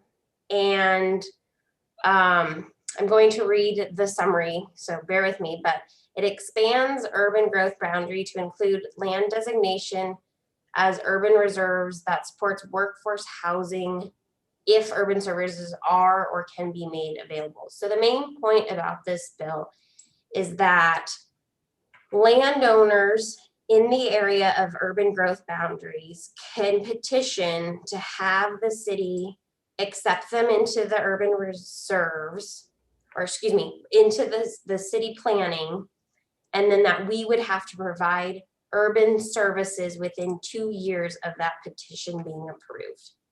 So that's the idea of the bill. The concerns with that bill are that it changes the UGB process that exists today. It's going against what the state has already created as a system, as well as Metro, which is an understanding that we all have in the Portland metro area. And so that's our concern. There's a lot of cities speaking out against this, Metro speaking out against this. We are, this is my basically plug, is that we have concerns about how we're going to be managing that from a planning perspective, of just that it kind of invalidates the city and the county comprehensive planning, which is really important for our long-term planning for community needs. And then also this idea that it's a workforce housing, which is ultimately going to be on the edge of our urban growth boundary, which is not necessarily where we would ask to have services, because we don't have the infrastructure out on those edges of urban growth boundaries. There's not public transportation, all the things that are core to workforce housing, we would not be able to provide, especially not within 2 years. So there's some concerns with the bill.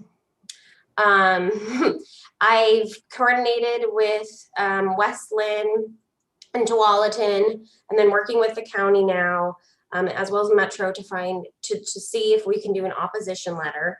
So Tualatin and West Lynn are on board, but I wanted to bring it to you all to make sure that's moving in the direction that you would envision, that we are preserving our local authority to follow in line with this, the pre-established process that was created by the state, and that's working well. So well, and Madison, you didn't say this part, but there were amendments to the original bill that make it smell and taste like it's designed to allow landowners in Stafford to get their land brought into the urban growth boundary. Yeah, Martha's So it not went- What's the House bill number again? cutting to the point.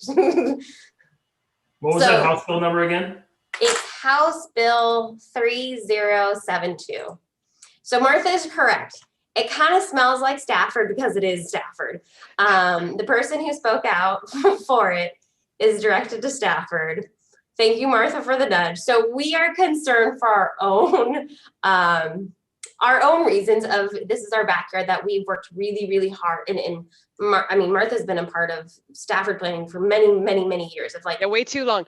But I also think there's two other parts of it, given that it's pointed at Stafford, the idea that we would have to extend infrastructure within 2 years. I mean, that would be almost impossible for us to meet. The other is the bill would codify that split you heard from the Stafford Hamlet folks earlier, that the cities would have to pay 40% of the cost of the infrastructure extension, and we could only ask developers to pay 60%. So you'd be required to take in the land, required to provide infrastructure, and your existing ratepayers would be required to pay for 40% of that cost. So it's a bad bill for us. Yeah, and there's no way to dictate where that development happens. It's based off of the landowner. So it could be the farthest corner of Stafford, and yet we would have to deliver services out there in some fashion, and not be related to our comp plans. So with that being said, this is more, I guess, this is not a vote necessarily, but the proposal and just getting the approval from everyone is that we will speak out in opposition on this. We will work with our partners that are already a part of the IGA to make sure it's a unified voice. And then after submitting a letter, which I have it drafted, so I will share with it to you all before it's finalized in the next day or so. We probably as a next step would want to engage with some of our representatives. So this is now in the Committee of Rules, which Salinas is a part of. So kind of taking a more proactive approach, but also a more heightened involvement than we have done in the past as well. Question from Councilor Mance. Yes.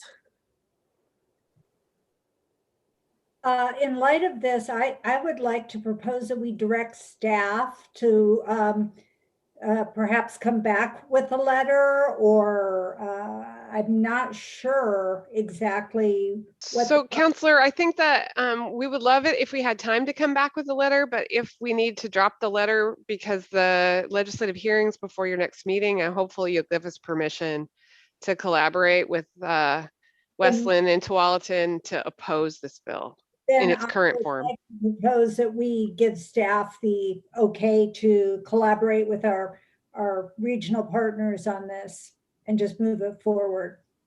Okay. Does anyone have an issue with that? No. Councilor Rupp.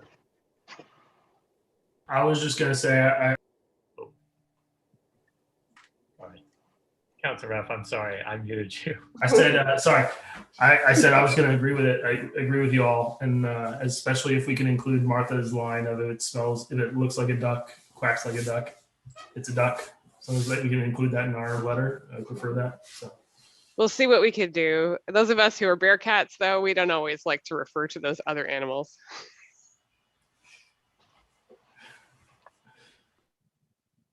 Thank you, Ms. Thiessen. Why does everyone want to take control of everything? I mean, can we just let things just as they are? Well, no, I think what you have, and I think you know, the Hamlet presentation, which is sort of the counterpoint to this, is I think what you have is landowners who really want some control over what happens out there. But the reality is, as the Hamlet folks shared with you, the cost of providing infrastructure to deal with the impacts are enormous. And so, I mean, this has been the issue at Stafford for at least 30 years that I know of, and probably much longer than that. But would it override the 5-party agreement and 3-party agreement? Yeah, it certainly would if a landowner was able to go, essentially would have the right to essentially force the city to take it into the urban growth boundary and to annex it and to provide services. Of course, it overrides pretty much everything in the Oregon land use planning system. So who's carrying the bill for it? Do we know? Representative Zika, right? But I think on behalf of Oregonians in Action, and we think that's on behalf of some of the landowners in the Stafford Basin. Where's Zika from? It's been, I will be honest, it's Redmond. been tricky to figure out what the motivation was. And then as we've gone further down this, it's showing for itself, and it's smelling more local than we thought. Quack, quack. Okay. Cece, do you have anything else for us? No, the only thing I would add is there's not a hearing scheduled yet. So it just went to the new committee, being the House Rules, and so the hearing's not scheduled yet, but we're trying a more proactive approach, especially trying to get engaged with Salinas before the hearings are starting, so that it's not in the, it's a different approach. And that's kind of what this conversation is about, is it's a more proactive approach than we've done in the past, as well as a lot more heightened of approach than we've done in the past. If I can just, I'm sorry, I would just add, for historical purpose, it did move out of the House Committee on Housing with a no recommendation over to House Rules for additional work. And there's no hearing before House Rules. Hopefully. It has had a hearing. Excuse me, but I meant in the new committee, it has not yet scheduled for it. Right. Yeah. Thank you for that, Mr. Boone. Hopefully this thing just dies. It's a preposterous bill, but we appreciate you being proactive and weighing in on our behalf. So thank you very much. Thank you for the rest of the update. We appreciate it. Thank you. So that's all. And then I'll see you all. You see an email with the letter the next day or so. And then after that, I will see you next month on the same update process. Look forward to it. Thank you very much.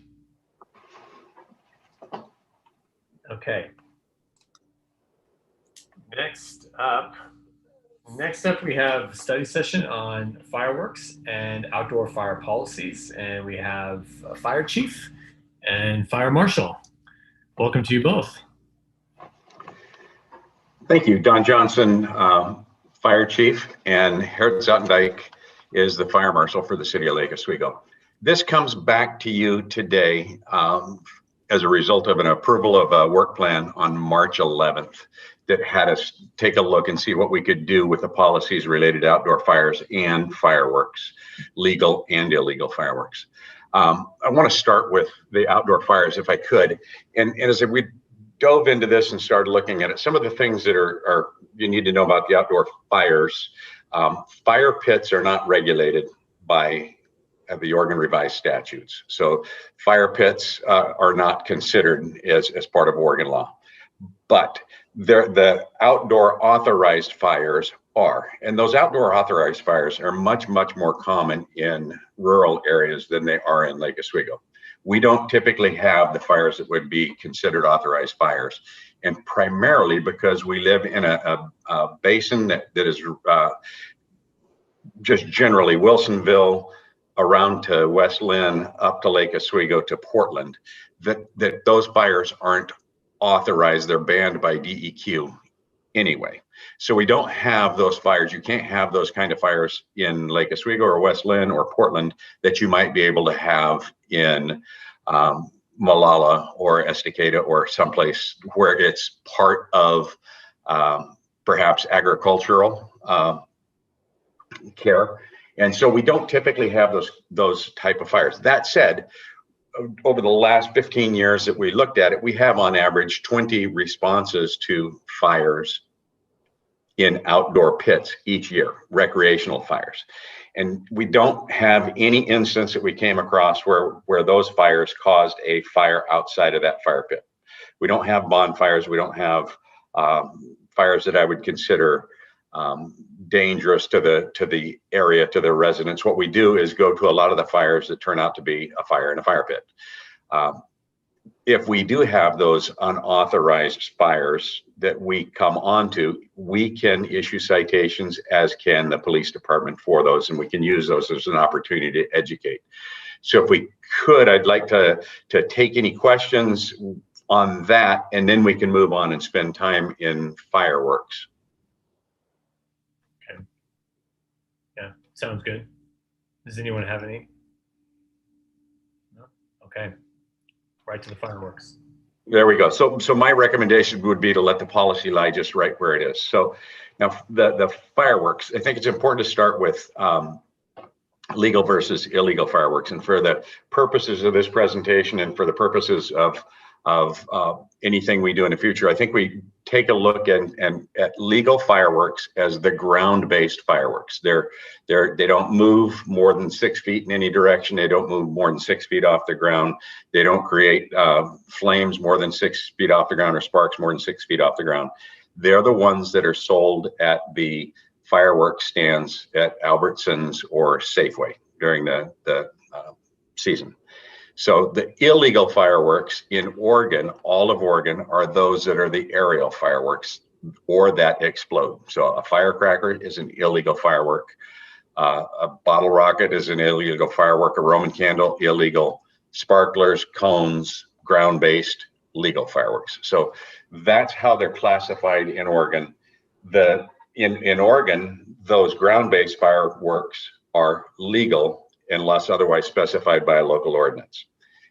All throughout Oregon, all of the aerial fireworks are illegal unless they're part of a permitted fireworks show put on by a professional company.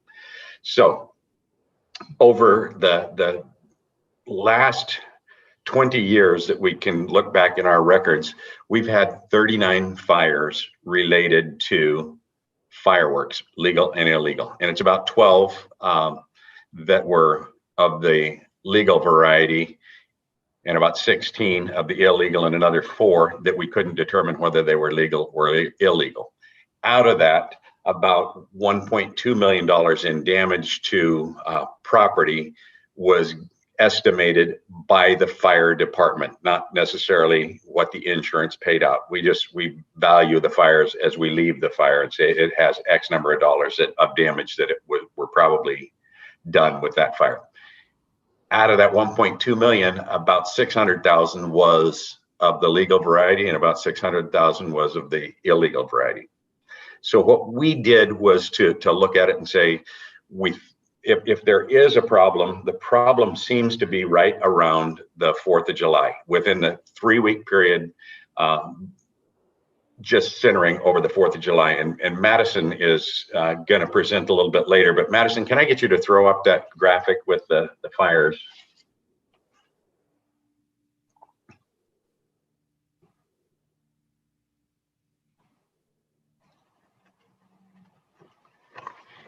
And if you look here, the whole purpose of this is just to kind of demonstrate that the fires, whether they're created by legal or illegal fireworks, ground-based or aerial, are all over the map in the city of Lake Oswego. There's no one area that has a bigger concentration than other.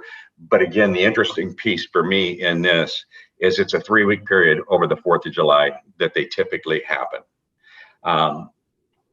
So Madison, if you take that down, I'll continue.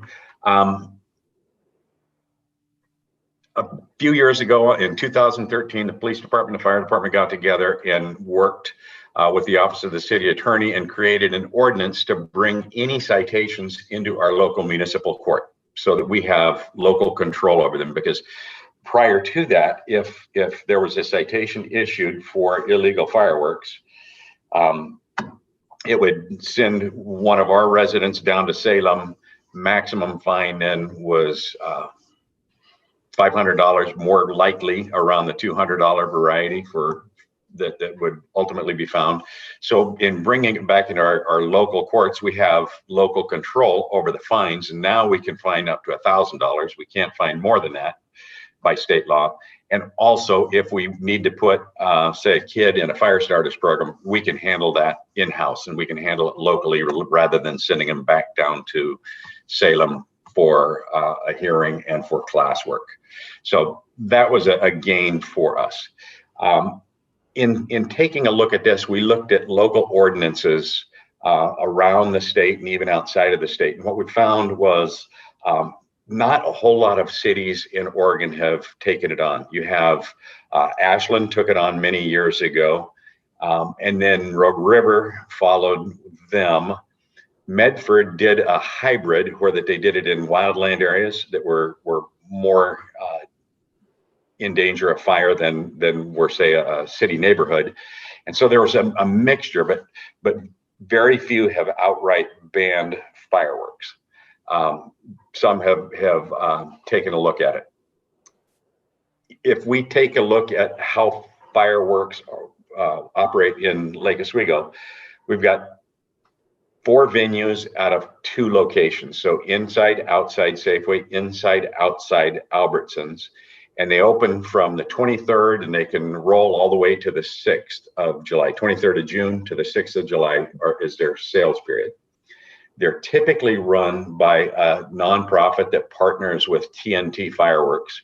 TNT is the biggest fireworks vendor across the United States. And we happen to have the local regional for Idaho, Oregon, and Washington, I believe, rep lives in Lake Oswego. And as part of this, I met with him to talk about what he's seen. He was very helpful. So what they look at is $6 million in sales across the state of Oregon, and it's typically confined to that period, although fireworks can be used year round. So when we started really taking a look at this, we said, okay, let's give some options and then get it out for public comment. And that's exactly what we did. We took a look at it and said, if we look at and just no policy change, status quo, that's first option. Second would be to look at education and enforcement.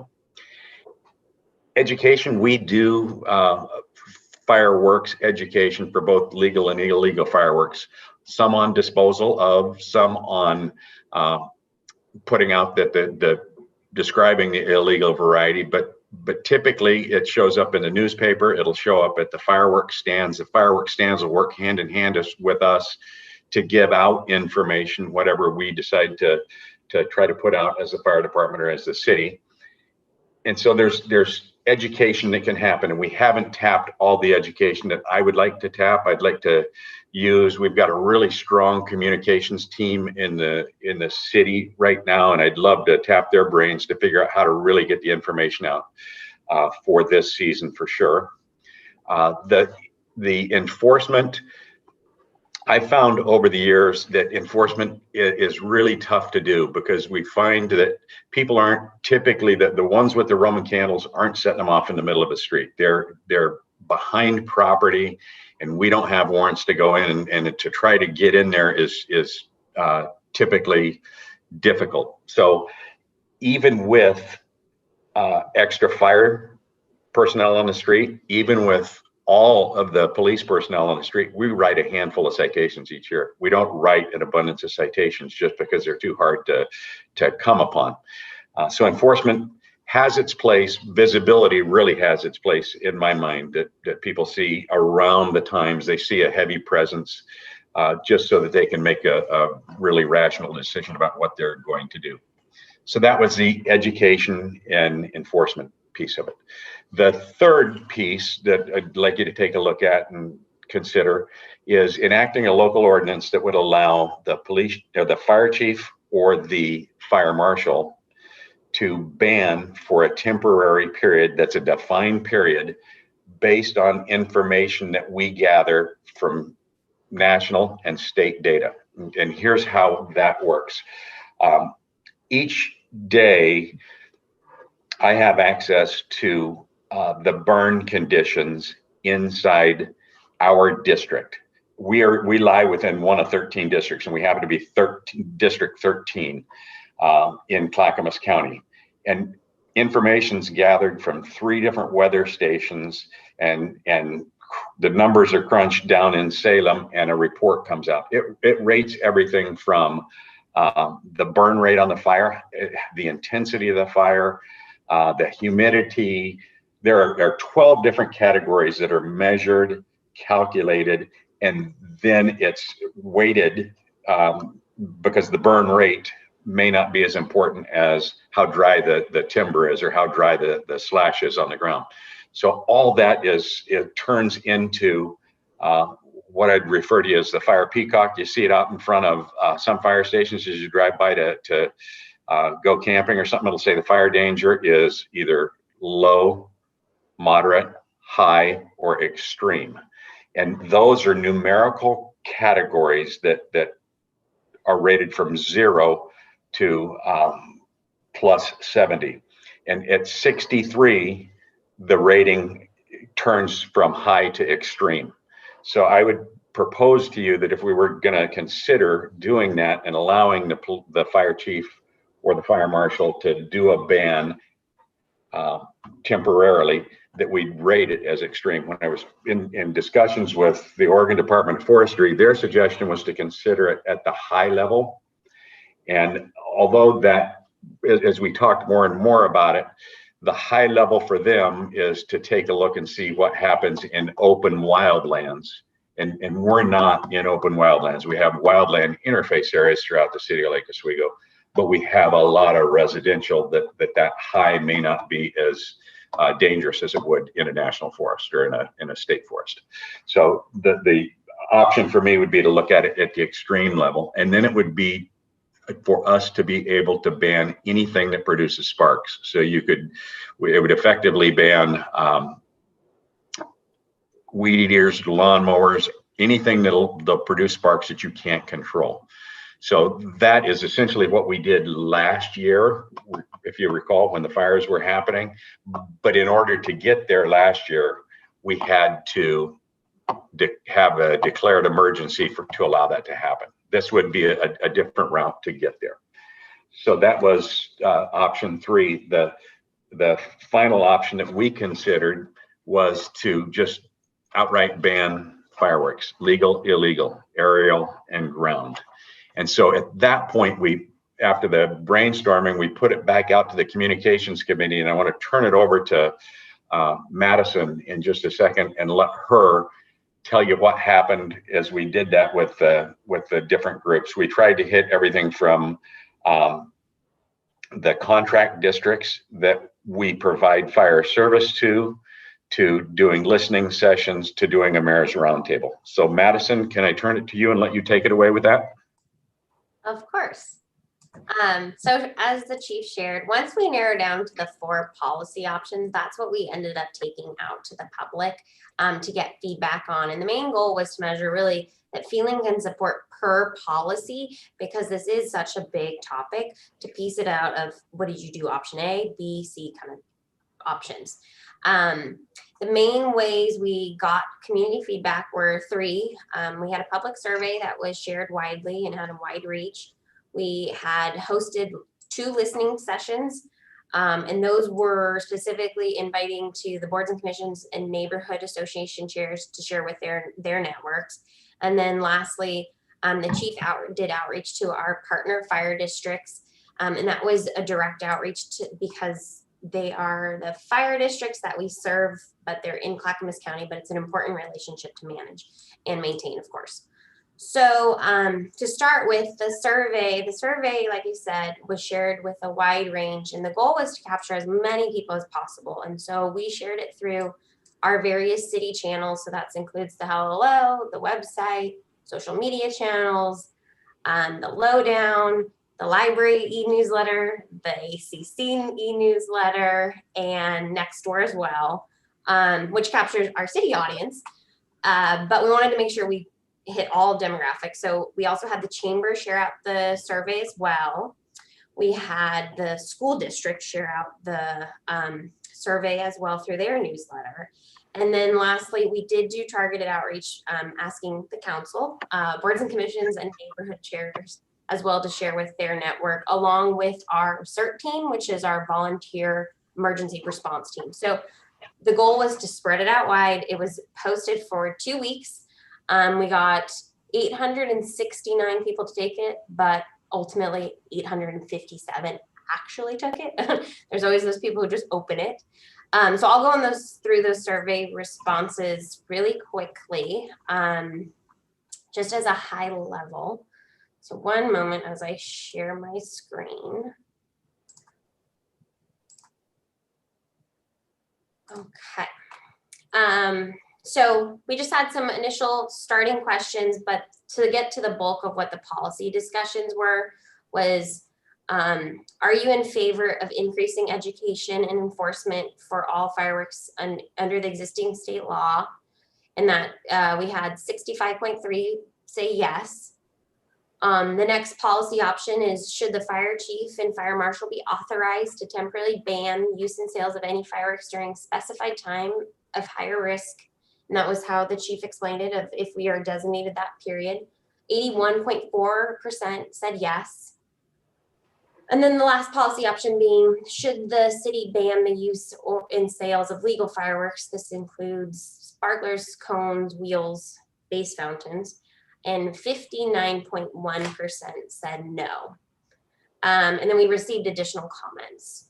So it was, to just go back through again. So this was the, should we change it as a general question? Are you in favor of education enforcement over 50%? Temporary ban, 81%, so over 50%. And then should the complete ban would be a no of 51%.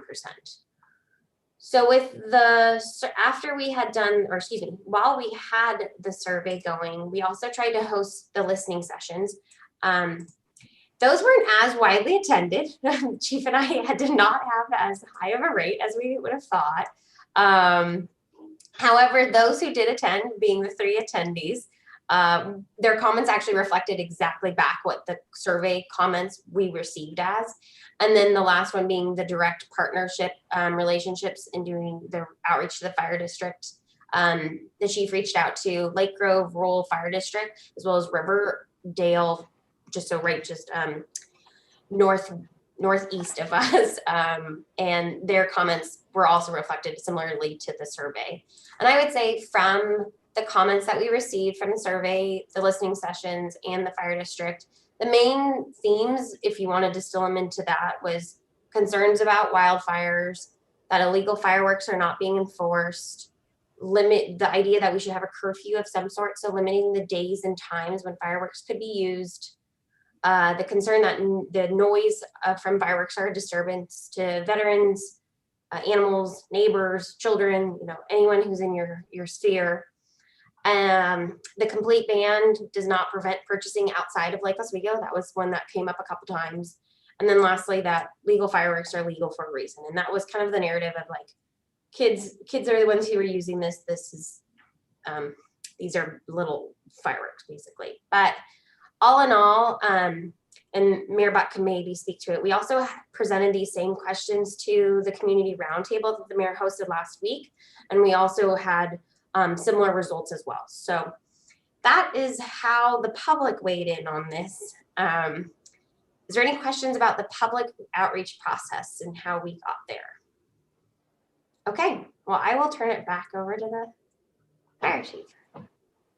Great. So a couple of the things that the wildland piece for me, although it's not part of this policy discussion, that's something that we're going to be focused on for the foreseeable future. The fire department, I promise you, will be focused on that. We're going to be participating in a Ready, Set, Go program that tries to start getting our residents to think about getting ready for a wildfire, everything from the prevention aspect to what do I do, where do I go, how do I get there? So that's going to come about this next year. So that's going to be an ongoing education program. We're making a couple of recommendations to you to look at the education component strongly and look at the enabling through an ordinance of a temporary ban done by either the fire chief or the fire marshal. So those are the things that we talked about. I would love to get some direction from you because we've got the fireworks vendors have permits that are sitting on the fire marshal's desk awaiting, and they've been very gracious in saying we'll wait and see what the council outcome is before they make their purchase of their product for the July 4th holiday. So I promised him I would try to get back to him with council's recommendations going forward or their direction to me. So anything outside of a wholesale ban will allow him to exercise the permit if we were to sign off on it. So with that, I'll leave it to council for discussion or answer any questions that you might have. Thank you, Chief. A great report, and thank you to you all for really putting all this information together and really doing a really robust public outreach on this. I think it really helps our decision a lot. Really informative. I have one question on the when it comes to the discretion to the ban, why have both you and I'm just curious, why have both you and the fire marshal instead of one or the other, or the city manager? Somebody has to interpret the data coming from you have to have a somewhat of an understanding of the data as it comes out from the state and national measurements. So I would rather not have somebody that doesn't have any training in that, sorry, Martha, make that decision. So that's why I would push it down. The piece is it can be done anytime during the year. Fire season in Oregon, if you take a look at it within the report, we haven't had extreme conditions over the 4th of July in the last 10 years. It would not, such an ordinance wouldn't have been enacted, but it could be enacted in September, October, when the fire season is roaring in the state of Oregon or in this particular area. And there's a chance that both of us one of the two of us is gone. So I'd rather have a backup. So it would be a judgment that would be made together if we're both available. Otherwise, I'd rather have a backup. Okay, that makes a lot of sense. Thank you. And on the public outreach piece, it maybe, and we should have maybe brought this up, I didn't think about it at the roundtable, but having the neighborhood associations help to disseminate themselves some of the information, I think it's almost more powerful when the neighbor's getting information from their neighbor than just from the city in a publication if they were interested in doing that, especially in regards to just the prolonged use of fireworks over the summer and the noise, that just goes on seemingly ad nauseum. And it's obviously impossible to enforce, but maybe if they know that it's bothering their neighbors, they will think twice. Maybe not though. Councilor Raff. Thanks, Mayor. Chief, great presentation. Just a couple questions. I think you said it earlier, I just want to make sure. You said that there's no ability to raise the fine amount because that's directed by the state? Or is that correct? We can't fine higher than their maximum fine. Right. So yes. If that's $500, we can't say let's just like that's what you go. It's $3,000. You can't do it. Okay. Do you have any idea how much it would cost us for your prevention education program? Like, are we talking a couple $1,000s? Are we talking about $50,000? Like, and I think you're talking. I would like to pour in at least the $8,000 that I have in budget toward that to really try to hit it this year. We're coming off a fire season that was horrible last year, so it'd be a good time to really hit it hard with community education. Okay. And then the final question I had is, if you or the fire marshal were to do a temporary ban, any idea how long that ban would be for, or is it determined by the fire risk level? It's determined by the fire risk level. As long as you're in extreme, it's a ban. Okay. Thanks, Chief. Nice work. Mm-hmm. Councilor Mans. Yes. Well, I think this all sounds very reasonable. Thank you for all the data points. It makes it far easier for the electeds to make this decision. I would like to propose that whatever the mechanism may be, that we move forward on the chief's recommendation, if that's appropriate at this point in time. I don't see any downside to just firming up this particular area of consternation in our city. Thank you, Councilor Mans. What's it, Councilor Windland? Can I jump to Councilor Windland? See if he has a question real quick. Of course, of course. Okay, Councilor Windland. Yeah, I support that. I do have a couple questions on the wildfire aspect of it. I mean, I think it's not just the fireworks, but one of the things that I've heard most often from people in Lake Oswego is this last summer, there was not a communication tool that basically texted you or alerted you of the inherent danger. And I think that's what has people uptight as much as the fireworks lasting at all hours of the night, whatever. If for some reason something were to happen, I mean, I know a lot of people that are stressed out. They don't go to sleep on July 4th because they're worried about fires, because of, you know, things still going off, and at 2 a.m. they hear these blasts and they're afraid things are going to happen.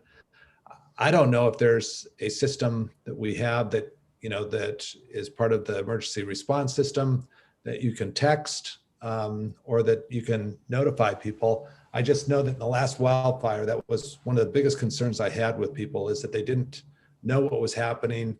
They knew the fire was coming from southern, you know, Oregon City area, and it was heading for Lake Oswego, and people were quite anxious about that. So that would be one part of it. And then I love the idea of putting a curfew of saying it at whatever, 10 o'clock, let's stop it. And whether that works or not, I think there's just a lot of anxiousness and a lot of, with our senior population that doesn't like their neighbors blasting off M80s at 2 a.m. And there's a lot of animals, and like with our vets, and just people that, there's so many anxious people right now that they don't like that aspect of it. And I mean, the chief and I have talked about both having spent time in California. You don't have fireworks down there because people know all the dangers, the fire problems and everything else that are happening. It's just not even on anyone's radar. I understand that the fireworks that we sell in town are pretty, I guess they're safe to a certain extent. But it's the real thing is these people that are popping off these, you know, mortars all over Lake Oswego. And if you've walked around after the ice storm, there is so much tinder that is sitting around our city right now that could go up. And I think we are on fire watch right now, and we have a fire. Don't we have a fire going on, or there's a 20 or 30 acre fire over by Oregon City or somewhere in Yes. April? I mean, this is April. So I don't know.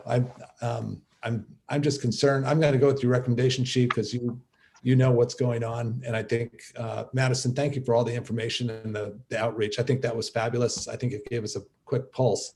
But I do think that we do have a number of issues too. And education is one thing, but people would like to have some things enforced. If people know that they're going to get a fine, they're going to think twice about setting off an M80. And if it's a cat and mouse thing, I don't know how you do that. Do we have to have, everybody deputized? Yeah. If I could, let me try to answer that just a little bit, Councilor. The fireworks that you're hearing after 10 o'clock at night or 9 o'clock at night, they're illegal anyway. Those are the variety that are illegal. So I think if we broaden, perhaps one of the recommendations that we made was an education program related to legal fireworks. We expand that to an education program related to fireworks. So we can talk about use, we can talk about legal, we can talk about illegal, and we can talk about disposal. So if we broaden that, I think we'd be good. If I can get another $10,000 from Aaron. Do you think we can really affect though? I mean, do you think people think they can't get caught, so they just shoot them off and they don't care? I think personally, I think it's a culture of the city, whatever we create in the city. There's going to be, my hope is there's less fireworks this year, illegal fireworks this year, just based on the fires that we had over the summer, over the October timeframe last year, that people are going to get smarter and smarter. And if we can keep reinforcing that with education, that's where I think we're going to have the best gain. Okay. I don't know if it was a survey bias, but it was, I was curious to see how few people use fireworks. That was surprising. I thought I was one of the only ones. Teenage boys don't take surveys, Joe. So.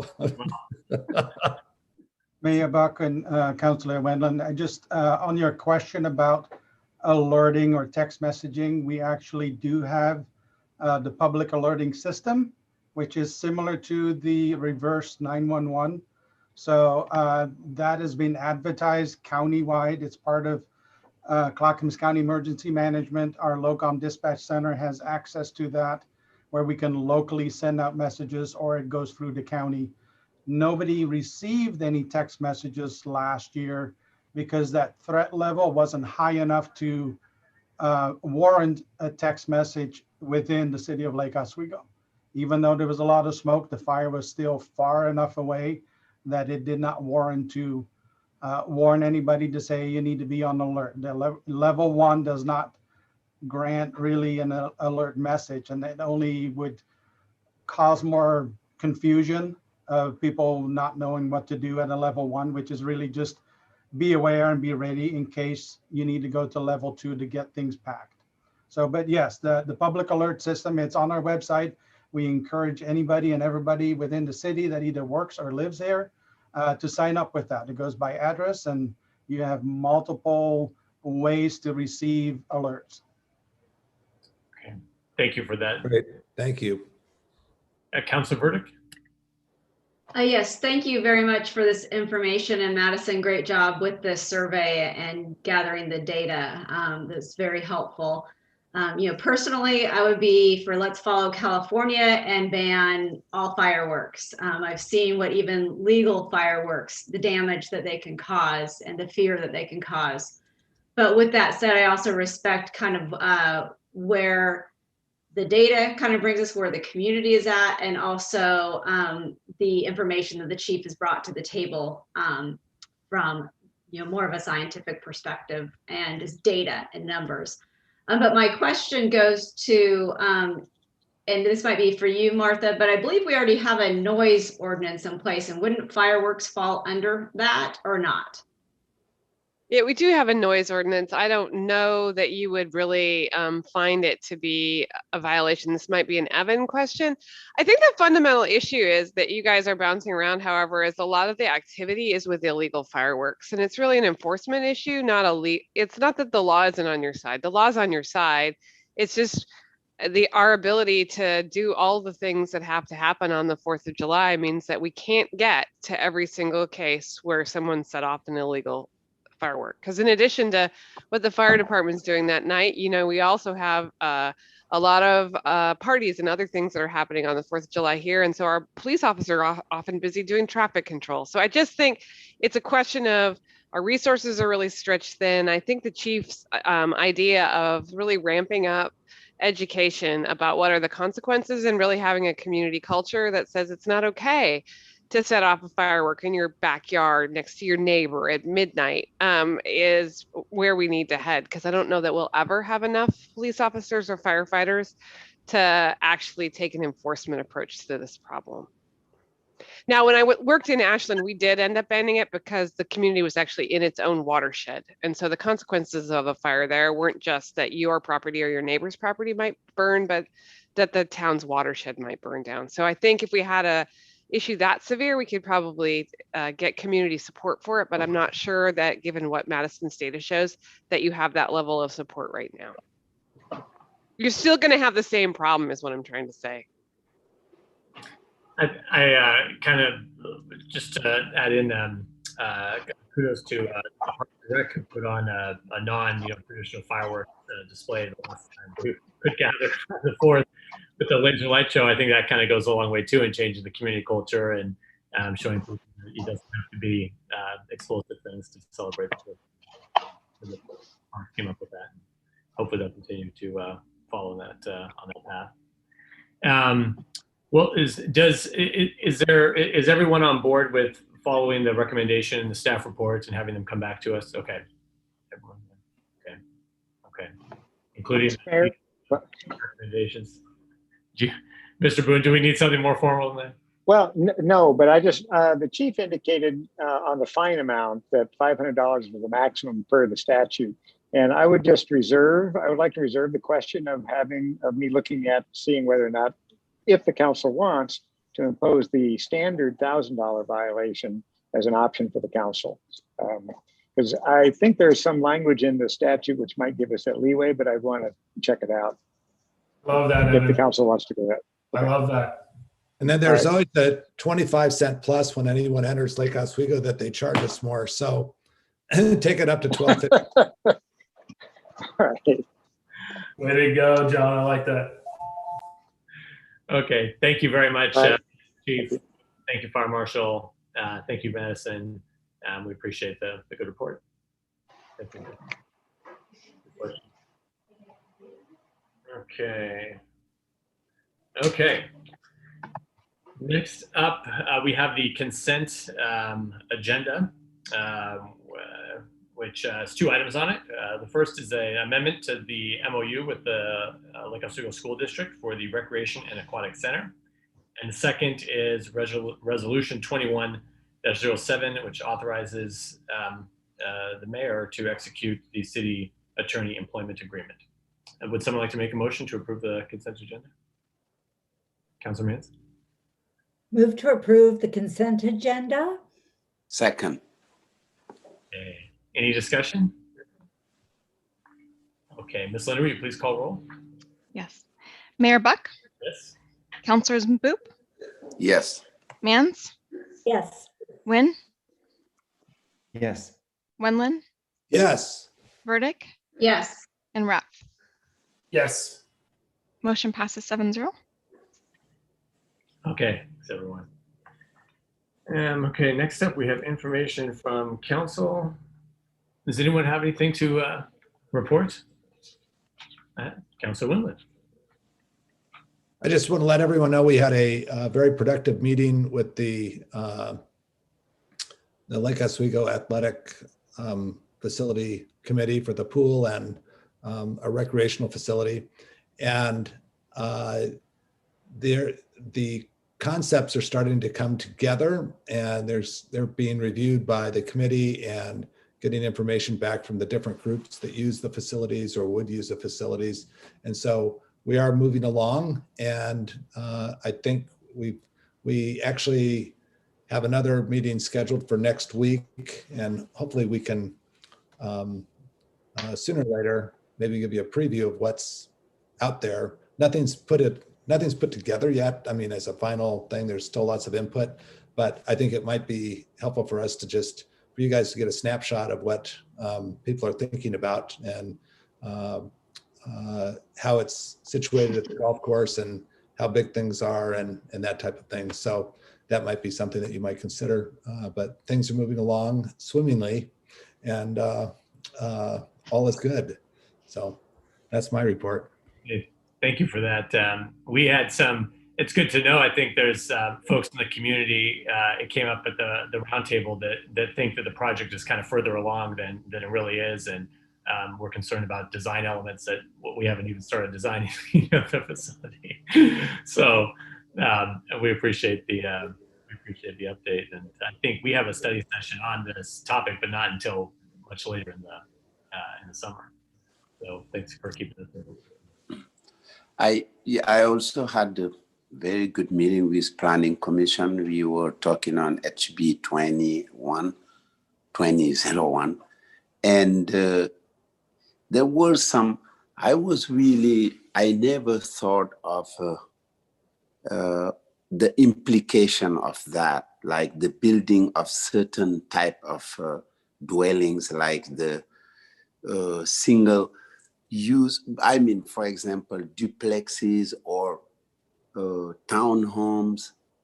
Like we had someone we invited who's a developer from Lake Oswego. I was really troubled by his approach of those things. And like what it means is if this thing continue, there would be like almost there's no, what seems to be affordable in Lake Oswego is around $800,000. I mean, it's and what he was saying was the land that they sell them and the building of them is you cannot go lower than $800,000. So it was very troubling to me to see that. And what kind of people are buying that? Are they buying it to rent? And which also will reduce the ability of people to afford to own a home. Like that would be some big corporate folks who will own homes and rent it to people. And I think it's something we need to think really about. It's my take from that meeting, but the Planning Commission is really working very hard. I was very impressed by the work they're doing. They have very smart people working there and questioning, this kind of narrative, even though there was someone who was there and like a developer, I don't know, maybe we will have more with the planning will update us and tell us more about that. But it was something that I had some worries, and I said I will ask more about that. So, but it was a great meeting. I learned a lot from that meeting. Thank you. Thank you. I have just a couple things. On this topic of housing, the MPAC will be next at our maybe not this month, but next month. We're going to be having kind of a forum on housing and housing policies. This is something that all the communities, somewhat around implementation too of the Metro Housing Bond, but just more in general. In terms of what Councilman Book was just talking about and what's before our own Planning Commission. So it's a topic that is definitely being discussed region-wide. We've at the other regional tables lots of talk around the tolling program that ODOT is and has been investigating.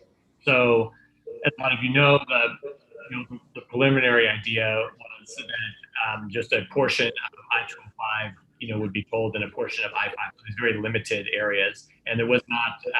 ODOT found when they took this out and did a roadshow that was not popular at all, and so now they've expanded the concept to be a system-wide, so a highway system-wide tolling concept, which they're pursuing in parallel with the original idea. And there's also talk of perhaps phasing in the tolling, so to include the limited areas first and then expand. But with other city representatives and county representatives, at least especially here in Clackamas, there is not support for that. Folks would like to see the entire program rolled out all at once, because for all of us over here, that would be a huge impact. Our nearby section of 205 being tolled and nothing else. So that's still underway. And then concurrent with that, Metro is commissioned a congestion pricing study. And so that is more to do like, and they have a form, maybe they already had it, but they were putting a form together on this to bring in experts. I think it's coming up from around the country to talk about like a more coordinated model that we see in cities like London.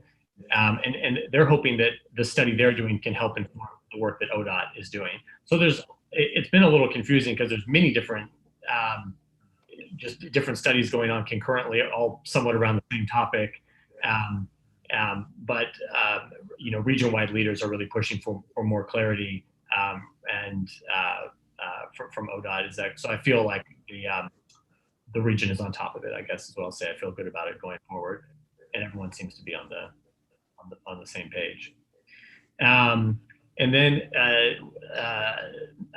Ms. Bennett and I talked about our going back to in-person meetings. And so looking at the vaccination trends is a big thing. Is when we go back to our in-person meeting, we want to make sure that we have obviously an environment that most of the public can come and participate in. These are public meetings, and we want people to be able to come and watch. And of course, there's the added element that we're in the new city hall, so we also want to be able to celebrate the fact that we're in this new building together. So, but since we as a council haven't ever met in person, we thought it'd be a good idea for us to kind of phase into having that big, ribbon cutting, if you will. And so our plan is going to be to have our first in-person meeting, second meeting in June, assuming that things are trending downwards and we're not in extreme risk, and we right, fingers crossed that would not be the case as more folks are getting vaccinated. And then we would plan to have kind of a larger ceremony for our first ribbon cutting, et cetera, for our first meeting in September. Perhaps we could do something inviting families and past leadership in the city to have something, but give us some of the summer to get used to the new space and kind of work out the kinks before we send out the invitations. So that's going to be the plan, and that will also open up meetings at mid-June too for our in-person meetings for our other boards and commissions, especially those that use the council chambers. Meet. So just to clarify, so you're saying have the second meeting of June and then we meet constantly in that building and then we work out the kinks and then have a big ceremony. Okay, gotcha. I thought it was just 2 meetings. I'm thinking just 2 meetings that we have, one in June and then one in September. Hey, I'll sign up for that. I'm just kidding. So it's an exciting time. And yes, Councilor Wynn. So that would also give us a chance to kind of test out, for example, if not all of us were there in person, we could test out, maybe one of us volunteers to sit out and maybe join in remotely. Is that a chance for us to kind of, so don't make it too hard, okay? That Carrie and I have to do this work. Don't set the bar too hard. Hi. Okay. So we're gonna first try to get the protocols in place for how you could have an in-person meeting under our current COVID protocols. That's what June and the 2 July meetings would be about. And then hopefully we'll have that all worked out, and we can have we'll have a parking lot and a plaza finished in August. And so we can have a big community celebration. We'll let Mayor Hammerstead and Mayor Studebaker and other folks come in and bang the gavel on the September 7th meeting. I believe school will be in session in September, and so we'll have a lot of things to celebrate. So, Your Honor, do you mind if I talk a little bit about COVID as part of this? I want to say that what we know today is that Clackamas County technically qualifies for extreme. And the governor, fortunately for us, changed the criteria related to hospital capacity statewide, which is the only thing that's kept us out of extreme. So 2 weeks ago, we had a little bit less than 130 cases per 100,000 people. Now we have over 200. That's how fast the climb is in Clackamas County. Rather than 5% of cases of tests being positive in Clackamas County, it's almost 10%. So we're headed as a county in the wrong direction. So the mayor can tell you that I am kicking and screaming. I wanted to have your first meeting on Star Wars Day in person, but the reality is we just can't. And then your next meeting after that is a joint session with the Planning Commission. And if I don't want our first meeting to be one where we're not only trying to figure out how to make the 10 of us all safe, but also the additional members of the Planning Commission all safe at the same time when the county's headed in the wrong direction. So we're just kind of headed in the wrong direction right now. The good news is, as you all read last week, the people of Lake Oswego have figured out how to get vaccines. And so we really think by the middle of June, we'll probably have a substantial percentage of the adult population in our community having had at least their first vaccine. I also want to publicly say that I'm very grateful that the governor changed the criteria to incorporate hospital capacity, because that's the thing that brings stability to our businesses and to us as a local government in terms of operations. So I'm really grateful that we now have this additional measure, because going from moderate to extreme is really hard on the amount you have to lock down. All right. But if you look at the statewide numbers on Friday, the running 7-day average of cases was 636 cases per day. Today it's 684. We're really going the wrong way as a state. And as I say, our positivity rate in Clackamas County is like 9.6%. Okay. Thank you. I will also say we're having, on the good news side, we're having the first in-person court in the last year tomorrow. So we'll learn some things too about how in-person court works in the building.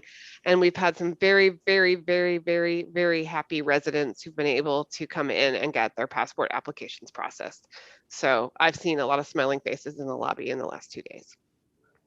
Martha, are we extreme or moderate? We are not extreme because the state added the new criteria. Without the new criteria, we would qualify for extreme, but instead we're in high. Okay. Basically, nobody in the state can go back to extreme as long as the number of COVID hospitalizations stays below 300. So there's like this bumper that keeps us all from bumping back to extreme. But hospitalization numbers are headed in the wrong direction too. Councilor Mans, did you have a?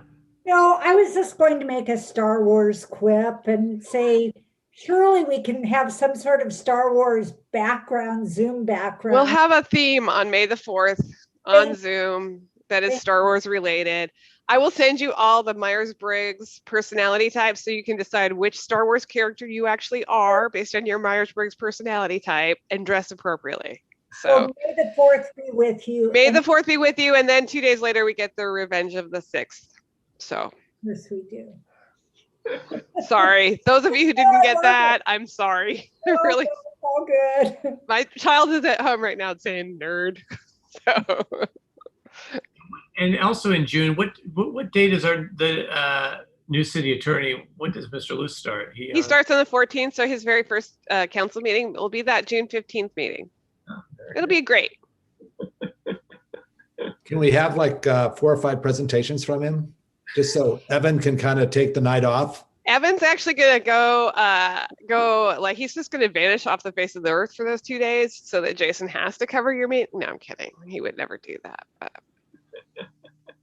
we're gonna have a lot of arcane questions about Oregon land use law for Jason that night. I will be enjoying the force. Okay. Anything else, Ms. Bennett? Okay. We are going to, I'm now going to adjourn the city council meeting. And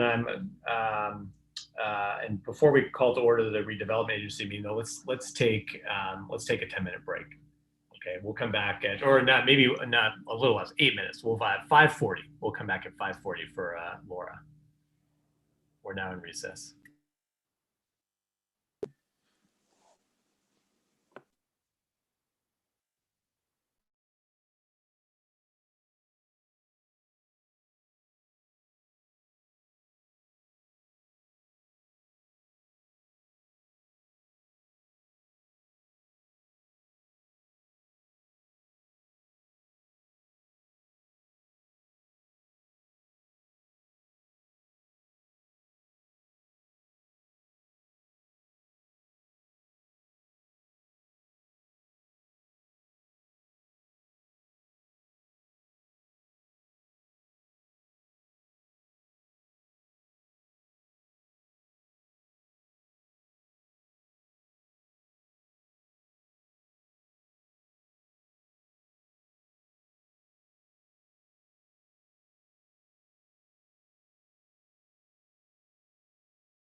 Okay. There we go. Everyone's back. All right. Okay, Miss Linda, you will let us know when we're ready to go. Just waiting for a couple more. Martha and John. There they go.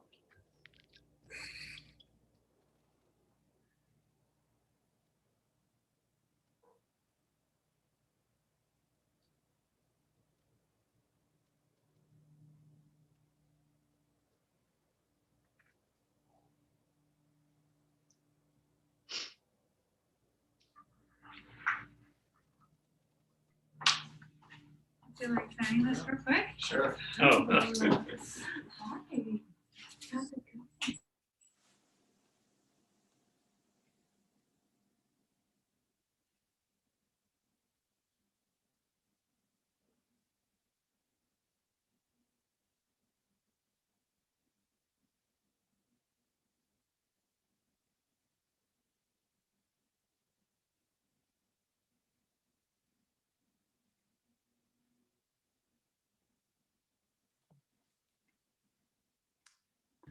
Okay.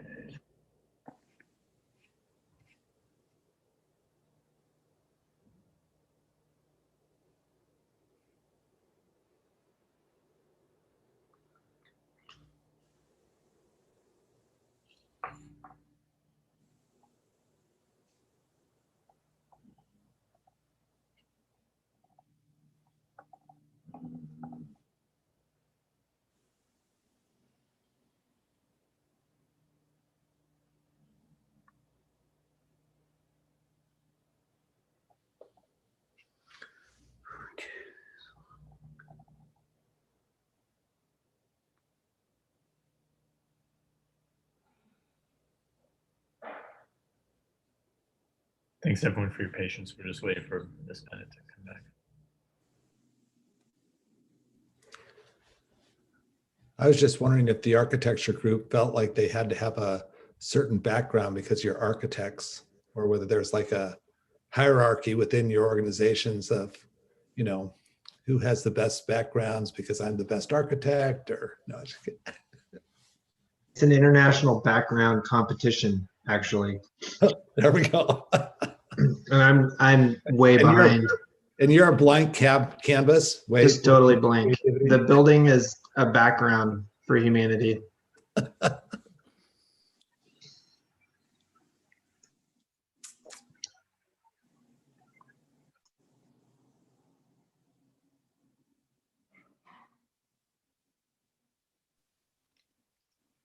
All right, Mayor, I think we're almost ready.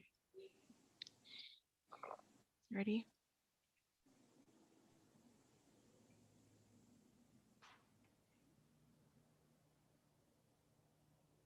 Mayor, we're ready. Okay, thank you.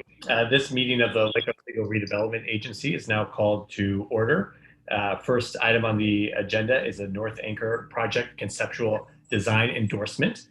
Mr. Sin will be presenting the staff report, and then we have our partners at UDP. Ms. An is here to share the design renderings with us. And she has some others with her as well. So welcome to the meeting, you all. Good to have you here. Oh, Mr. Sin, you're not on mute, but we can't hear you.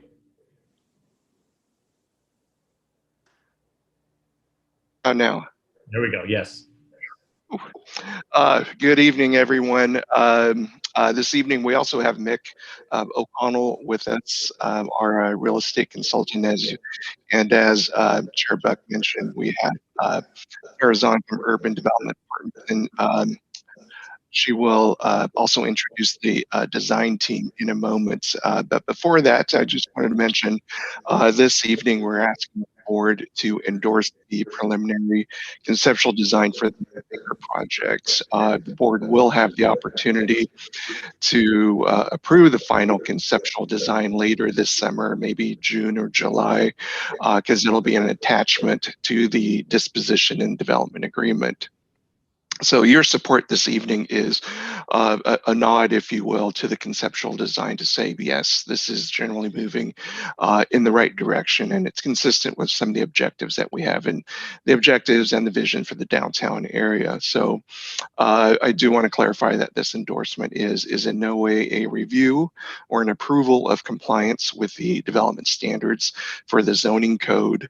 If the board does endorse this evening, Urban Development Partners will submit for a formal land use application, which is scheduled to be submitted in about May. The Development Review Commission at that time in the fall or so will hold a public hearing to review the proposal against the applicable zoning code requirements and different standards. But if you take the proposal together with the architectural design in general, we believe embodies the vision for the downtown area, and it's consistent with the intent of the East End Redevelopment Plan as well as the Urban Design Plan. And so at this time, staff would recommend that the board endorse the proposal. And with that, I'm going to turn it over to Sarah and her team. Thank you so much, Sid, and thank you again for having us, Mayor, councilors, and staff. We're really happy to be here tonight to talk to you again about this project. And as you recall, the last time we were here about a month ago, we previewed you that tonight we would be spending a little bit more time talking to you about our hotel concept. And indeed, that will be the focus of the bulk of the meeting this evening. But at the same time, as Sid said, we're at a point in our design where both projects have merged in terms of, really their design schedule. And we are gearing up from here on out to be really on track to get into our land use process. We've spent a lot of time in the last month talking with stakeholders, including city staff, kind of across a number of different departments, as well as the neighborhood association. We've been happy to be out in front of the First Edition Forest Hills Neighborhood Association a couple of times, and look forward to continuing to engage with that community as we proceed through design.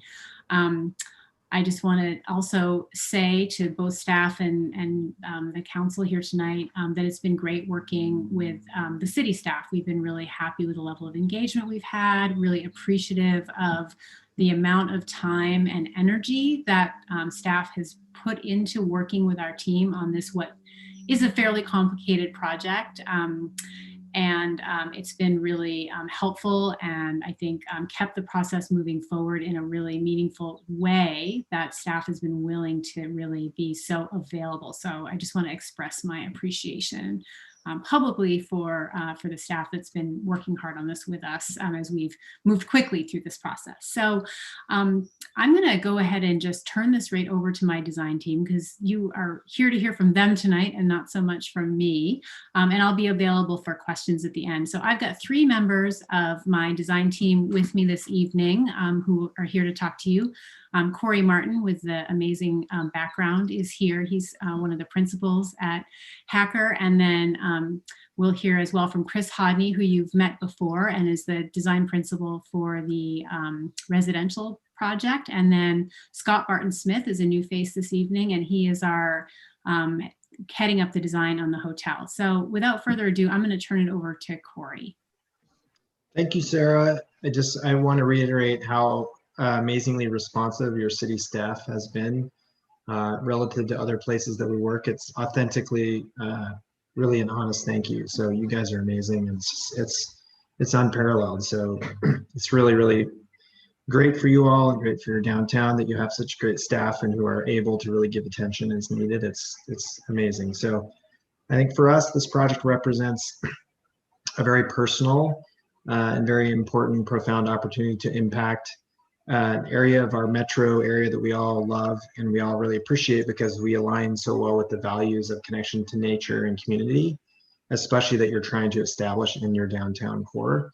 And these 2 projects are very different, housing and a hotel, and they do share some commonalities in that they really need to create a really vibrant streetscape and a really vibrant ground floor. And that's something that we've all noticed. I personally just moved to Lake Oswego this last year and have noticed how amazing even my 13-year-old son thinks the downtown is, because he wants to get down there because he senses the energy and he sees all the activity, and it's really attractive to him, and it's become kind of a magnet for everybody here. And I think it's really great that you all have been able to create such an authentically vibrant downtown where other places aren't able to do it so well. So on that note, this ground floor design of both of these buildings is really a big part of what we've been focusing on. And then the other thing is to try and find a way to align and evolve and celebrate this idea of the Lake Oswego styles and the Lake Oswego character. And so we're here today to talk to you a little bit about that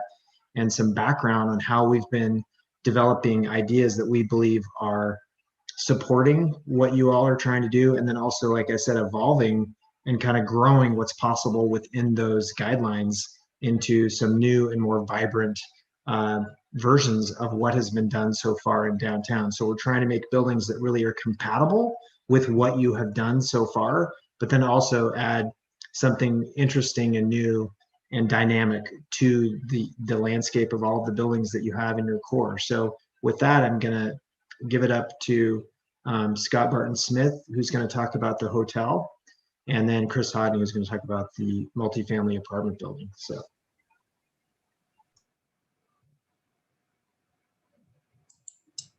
I'm going to share my screen here.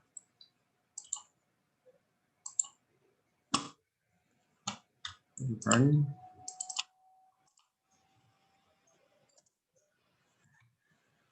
Can everybody see that all right? Chris, did you want to start with the first few slides? No, because that's what Corey just talked to. So we could just go. Yeah, I can take this part for a second here. A few more slides. Why don't we jump into the next slide? And as we've been learning more about Lake Oswego and really trying to understand what defines it, it's this idea of recreation, community, and like I said, the connection with nature. And it's authentic and it's real. And there aren't many places that really have this level of integration of all of these so seamlessly into one set of experiences in a downtown core like this. And so the next slide, we also really appreciate the history of Lake Oswego. And so whenever we're working on a project, we try and understand, where we can find meaning in the history and the stories of the place. And just the idea that Lake Oswego was founded on this iron industry, and then of course the timber industry, and then this idea that water is so central to everyone's experience in Lake Oswego. Those are really three great elements that we can use to integrate into the design, both in texture and literal material, and just in the telling of the story of the design that we're trying to create. Next slide. The downtown character, is punctuated by all these unique buildings. They share this vibrant and very transparent ground floor, which is really something that you have all emphasized, and also this roofscape, basically these varied gable roofs and these different kinds of roofs that add character and differentiation to the skyline of downtown. And so it's a really varied and really dynamic and very warm and inviting place. And I think people come here and feel that right away. And so what we're trying to do is find a way to fit in with that, and like I said, evolve it into some new interpretations of that are meaningful and authentic as well. And then here's just a view of the two buildings. And so we're working with these two corners, and we're trying to find a way to accentuate the ground floor in unique ways. And we have archways and we have different recesses and different ways of creating ground floor experiences. And then, like I said, these very simple and very dynamic roofscapes that we created that both Scott and Chris are going to talk in more detail about. So from there, they should take it.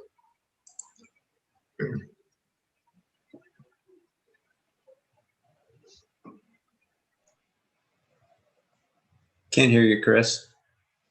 Oh, thanks, Scott. Hi, and hi, everyone. It's good to see you again. Go to the next slide, please, Scott. So we'll keep it relatively brief as far as the multifamily.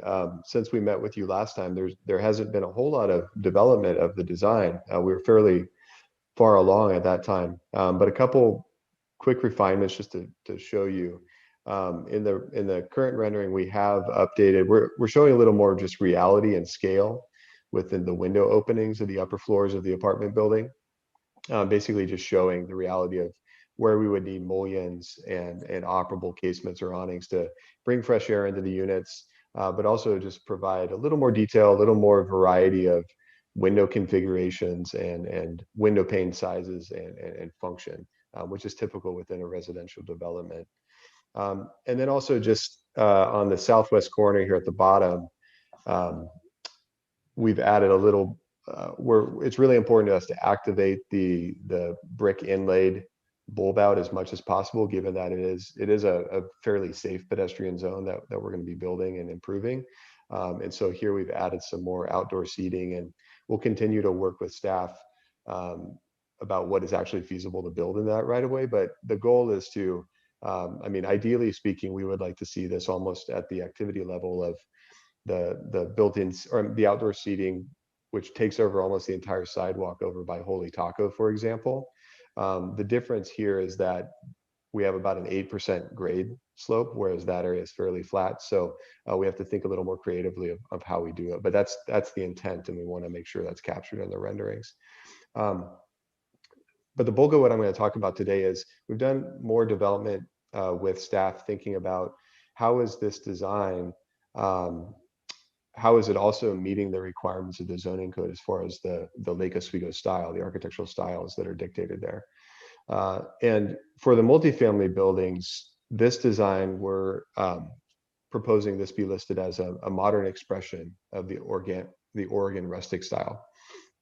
And while we're going to have to meet the more prescriptive, almost bullet points that are dictated in the Lake Oswego style appendix, and work through that with staff, we also are thinking about the things that Corey just mentioned about how can this modern mixed-use apartment building be not only meeting the character of the built environment in downtown Lake Oswego today and reflective of its program and use right now, but also speak at a broader scale about the Oregon rustic style and use it in a very authentic way that not only connects to this building, but also connects to our sort of interpreted character of Lake Oswego. Next slide, please. And the reason, some of the parallels that we see between Oregon rustic style and our apartment style, or I'm sorry, our apartment building and the character of Lake Oswego that we're really excited about is we're seeing this parallel between kind of the ideals, what the architects were striving for at the time, and why people love to live in Lake Oswego today, and specifically the downtown.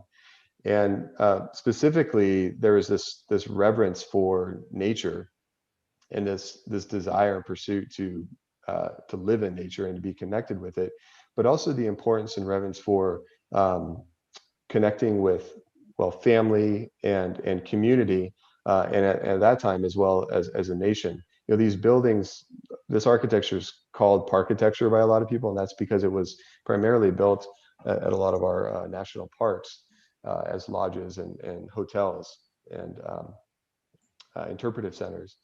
And these buildings were all about bringing masses of community together to experience this amazing natural phenomenon that was above themselves, beyond themselves.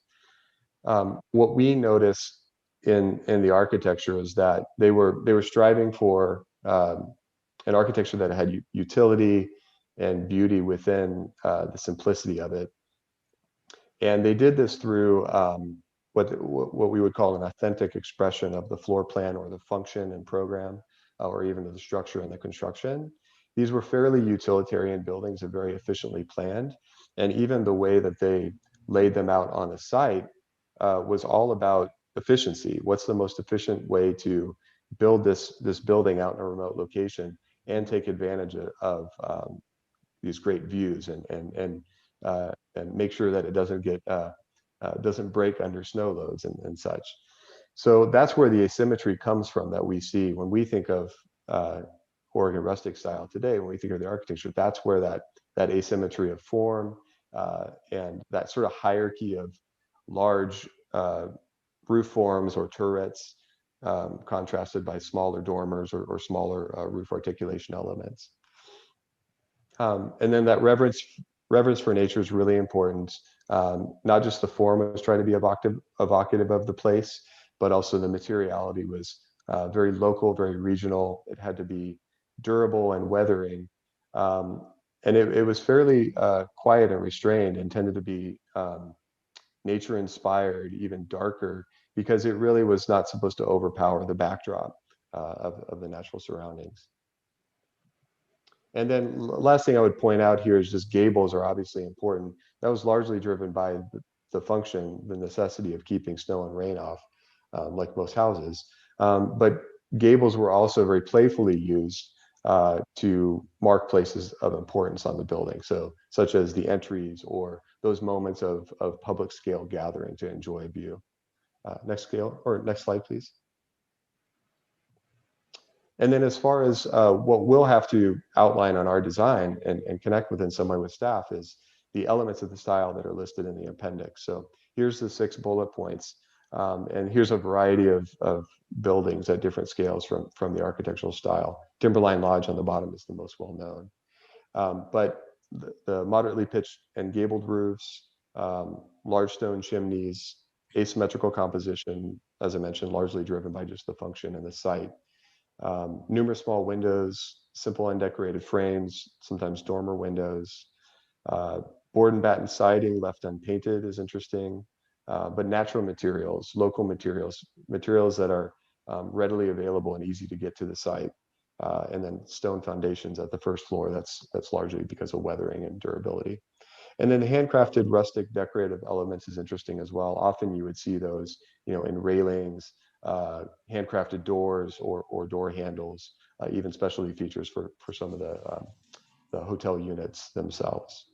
And so while this is the list that we will need to draw upon, we also recognize that not all of these will be relevant to every architecture.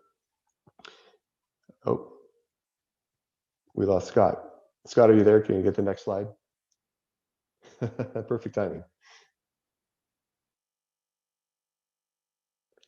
So right now, with our design, what we're seeing in it that links to the Oregon rustic style is, obviously we have the pitched roofs, the gabled roofs. We're proposing a 1-to-1 slope roof. And those are directly sized. The articulation of the roof line and the massing is contextual. It's a lot of the buildings around town have this sort of between 20 and 30 foot roof line articulation. But those are also actually directly sized and shaped by these really cool rooftop terrace units, which we've designed, which we're calling urban A-frames. But they're very unique and they're inspired by that sort of underlying Lake Oswego character, that love for connection to nature, light and air and view, and recreation as well. And then the colors, the materials themselves are a mix of both natural or nature inspired. At the west ends of the west building, where basically our gabled ends, those are the primary sort of accentuated facades. There we're proposing a darker stained wood siding. It'll likely be a cedar, but here we're looking for something that's darker and richer, really reminiscent of what natural wood would ultimately weather to be. Darker also helps with just the durability and the weathering of a wood. But we don't want to darken or stain it so much that you lose that character and variation. So that's really important to us because we think that's a frontispiece to the building. And then the primary longer facades have those would be fiber cement siding that would also be vertically oriented. So those would be painted in a more neutral, but also natural inspired color and tone. But they're intentionally supposed to be a little quieter to allow the wood facade to sing, as well as the balconies and the ground floor. And then we're imagining this will be either a vertical tongue and groove siding or a board and batten. Either way, it'll have some sort of a rhythm and a fine scale that's reminiscent of wood siding. And then the windows I talked about, functionally driven and looking for all the different ways we can get a variety of configurations and widths and even sizes of picture windows, awning windows, and casements. So they speak about the life and the variety within the residential units, but also the way that people live with them and interact adds a whole nother layer of life to the facade as well. You can see as some of these are starting to be opened. And then lastly, the basalt-inspired masonry base is inspired by, it's direct out of the DRDD zoning code, which stipulates you have to use a stone or masonry base. But we're interested in this sort of mix of a modern linear, either brick or stone veneer, but something very modern and linear that is reminiscent of basalt in color and possibly texture. Possibly even brings in some ideas of iron as well. But the striation and the way we would lay up the linear brick would also speak a little bit about the flow of water through the region, through the topography of Lake Oswego, and talk about the layers of rock, sediment, and iron ore that are so important to shaping not only the topography, but also the early industry of the city as well.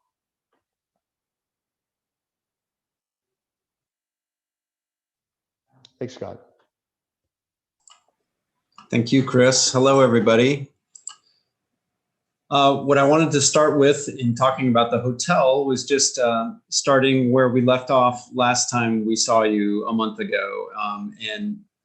We showed you this image of just the two images that we showed. And we made the point last time that we were really focusing attention on the corner of First and B.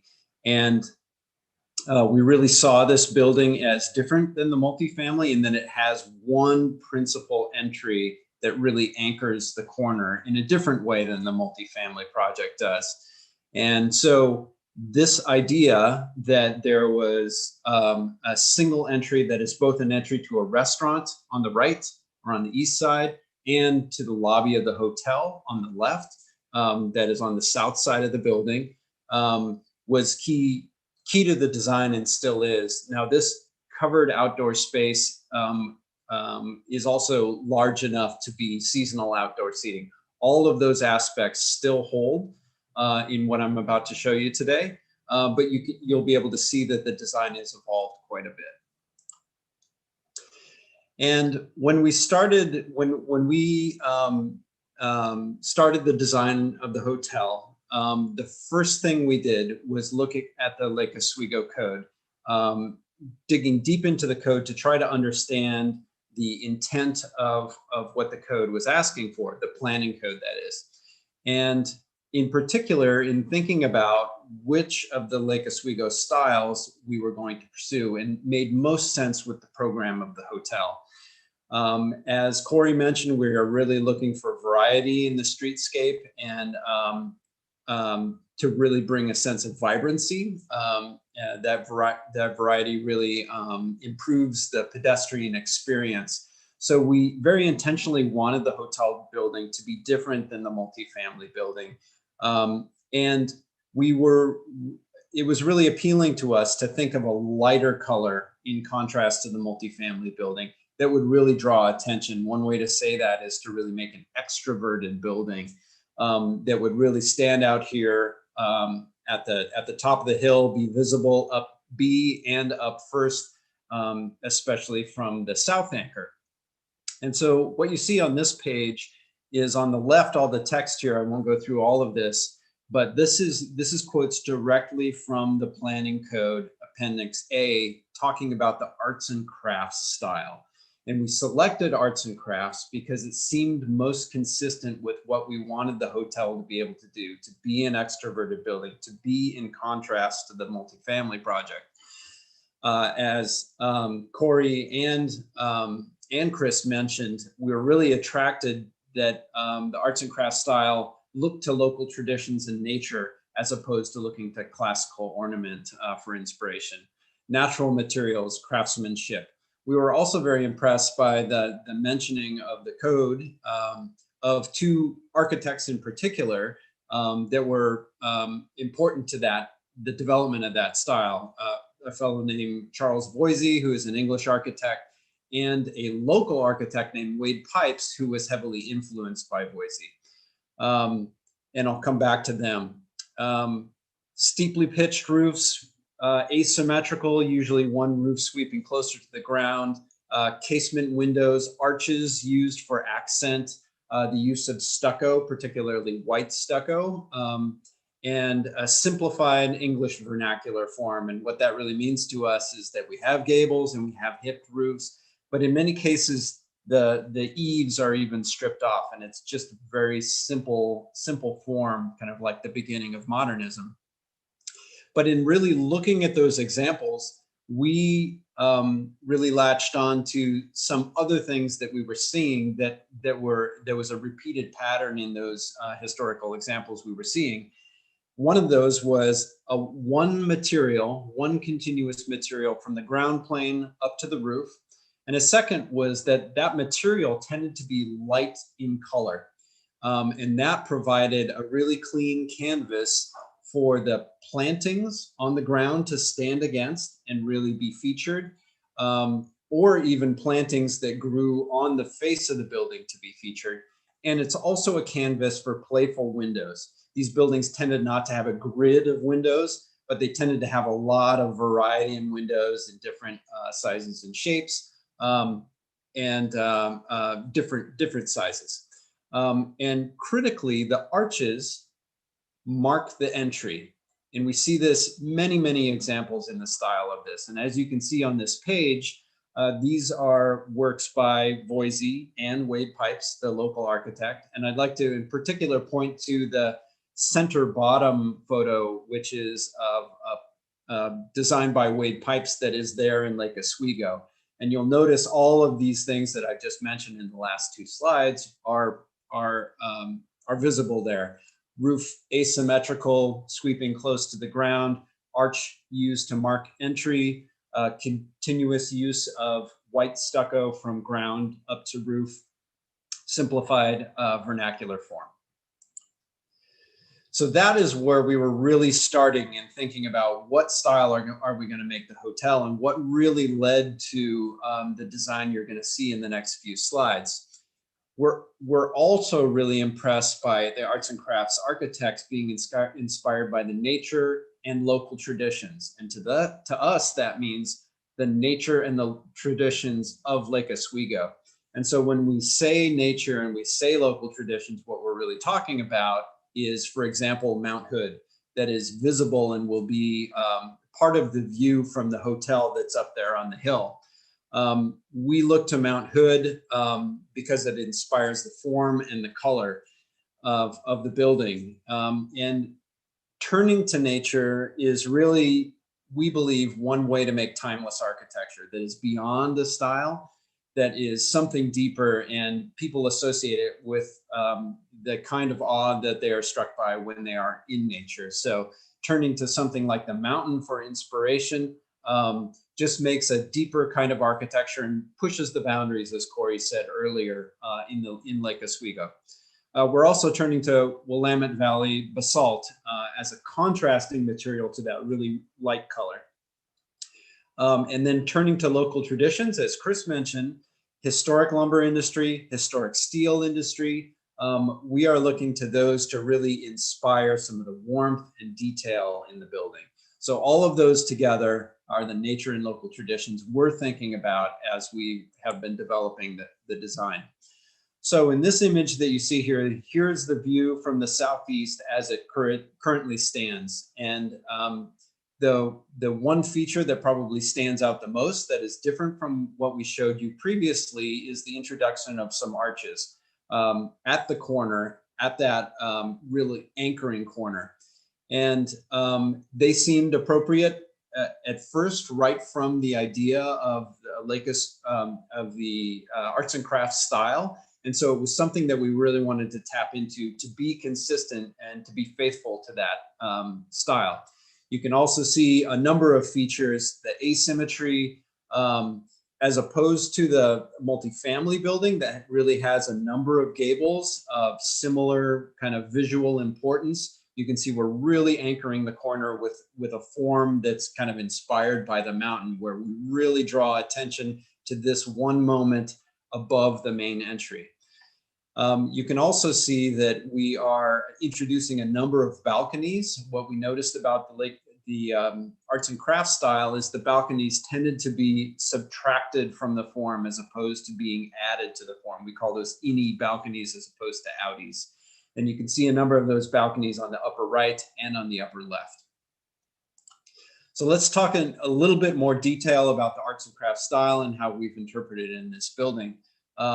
Key notes similar to what Chris just showed you for the other project.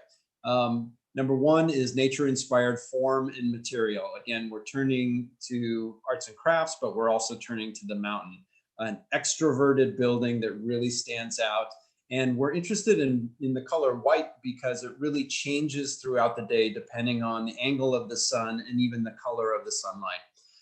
Asymmetrical, roof sweeping lower on one side, as you see here on the left, the roof sweeps down lower. Casement windows, many panes.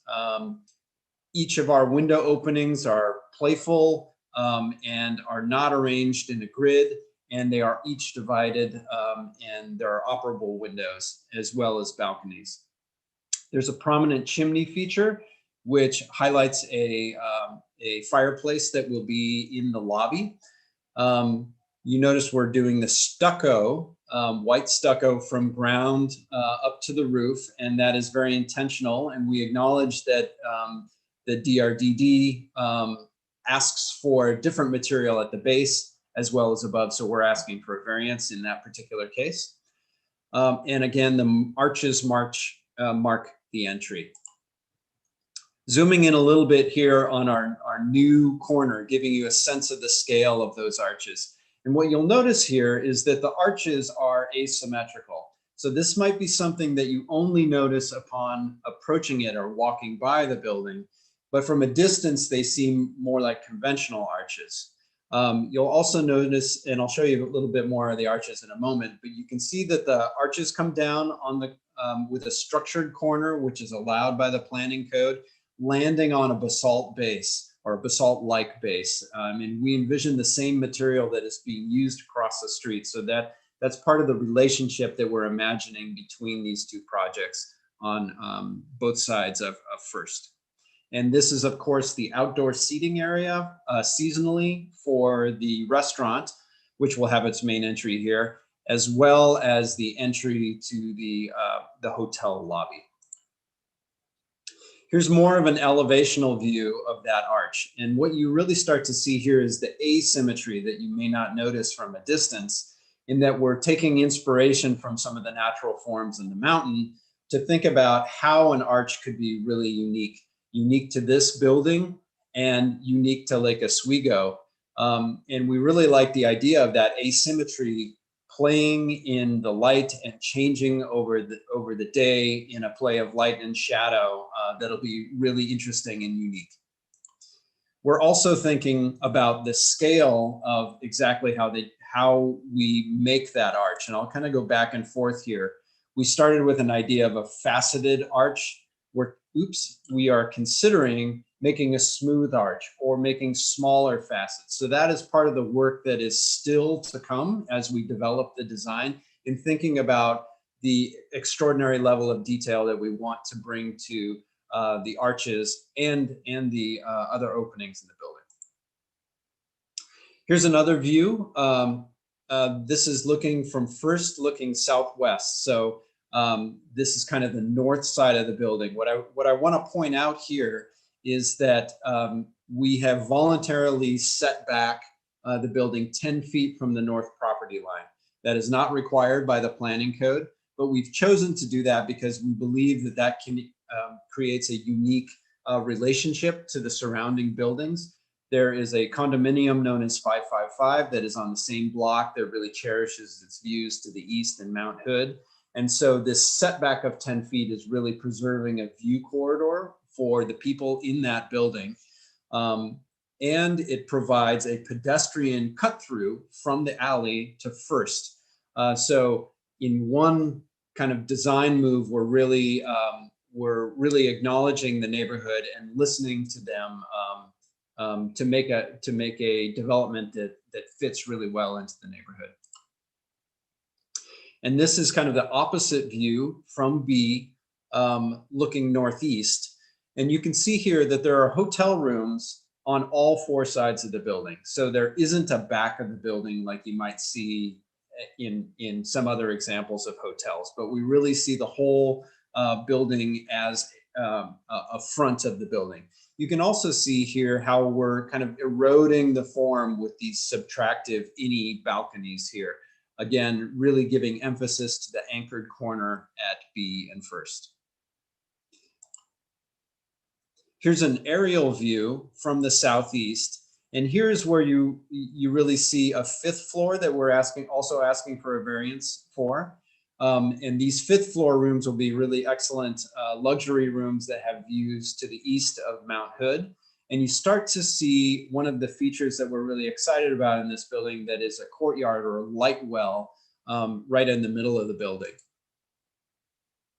Sid asked that we actually show you a section of what we're anticipating for this. And conceptually, the idea is that the light well extends all the way to the ground floor. So when you enter that archway at the entry of the building, you get a sense of daylight in the middle of the building. And then that light well expands in size as it goes towards the roof, letting in more and more light and kind of hosting amenities in the hotel, like a fitness room and a meeting room and so forth, with lots of landscaping inside.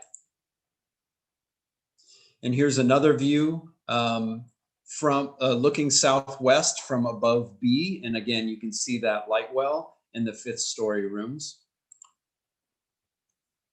And then this is the final aerial view from the northwest looking southeast. You can see the multifamily up in the lower upper left-hand corner. So I'd like to end again with that vision of complementary yet vibrantly different buildings along B and along First. The relationship between two buildings that have public spaces in their corners, but doing them in very different ways. So I would open it up to questions now, and I'm happy to go back to other slides if people would like me to. Thank you all very much for that presentation and all the work you put into this. Councilor Mans. Yes, well, when I saw this design, I was extraordinarily excited. I really appreciate the creativity that went in pulling out another element in Lake Oswego that's, like you say, it's local. It draws in our natural elements, but in a very unique way. One question I did have, and I love the term extroverted building, I think you called it, but is the contrast in the window panes. What kind of material would that be framing the windows? Yes, we're looking at the material of the windows, but what we have specified for this kind of schematic phase is a clad wood window. So it would be a window that's made of wood, but it's clad on the exterior with something more durable. And we have a lot of options for color on that cladding that we will begin to explore, where we can bring a little more contrast or a little less contrast to the exterior. But it's really important to us to refer to both of those local traditions of both the lumber industry and the steel industry. So I think we can find inspiration in both kind of dark colors that you might associate with steel and the lighter, warmer colors that you associate with the lumber industry. Well, I find it, like I said, I'm very excited about this design. I have no idea how my colleagues feel yet. We will find out, I'm sure. But kudos to you for pushing the envelope a little bit and looking for something unique. Thank you, Councilor. Councilor Wendland. Yeah, I would second Councilor Mann's comments. I really like the creativity of having it different and unique looking, yet still tied together with some of the stonework so that you know that it's it's complementary of each other.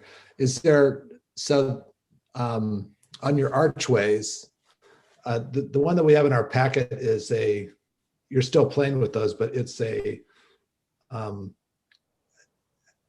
mean, if you approve it tonight or whatever, you're still going to play with things, right? Is that correct? I mean, I love the archways. I don't, I'm not a big fan of having it come to a B. I think that, but that's a minor little detail part. But I love the archways where you're playing with them. I think that's really has some fun potential to make it unique.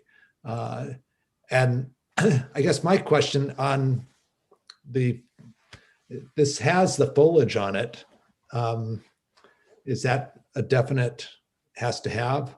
I mean, are you going to, I mean, if you showed us renderings without all the plants on the side, would you be happy with the building?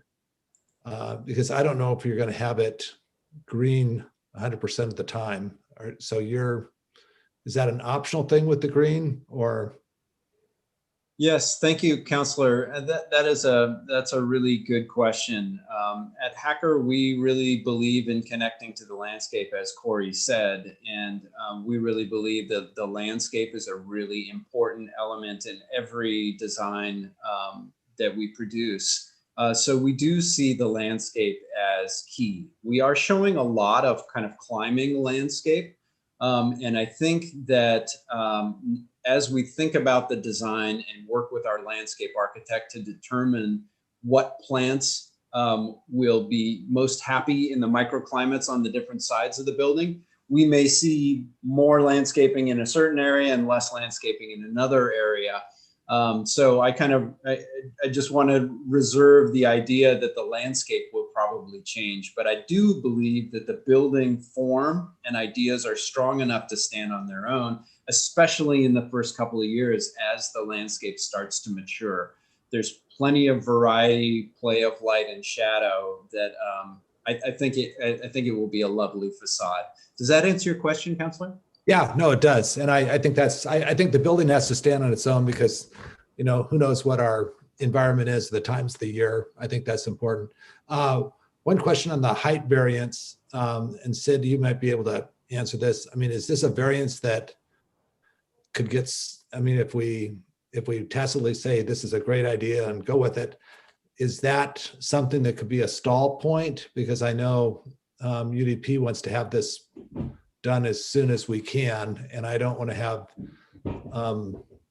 upper from the community to say, no, we're not going to go after it. And I don't know if that makes sense from a question or not.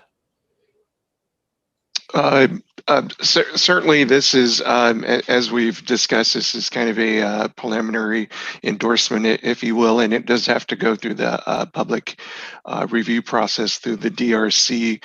And this variance and some of the other variances, the design team has been working closely with our city staff to help understand what are the requirements for a variance. And so obviously we won't know what that will be, but having looked at, I think the design staff having looked at, and design staff, I mean by the Hacker team, looking at it, you know, they feel like that they can make a substantial argument to support it. I think, and Sarah, you can talk about this as well. I think you've had some outreach with the neighborhood association and some of the abutting property owners to kind of get their feel for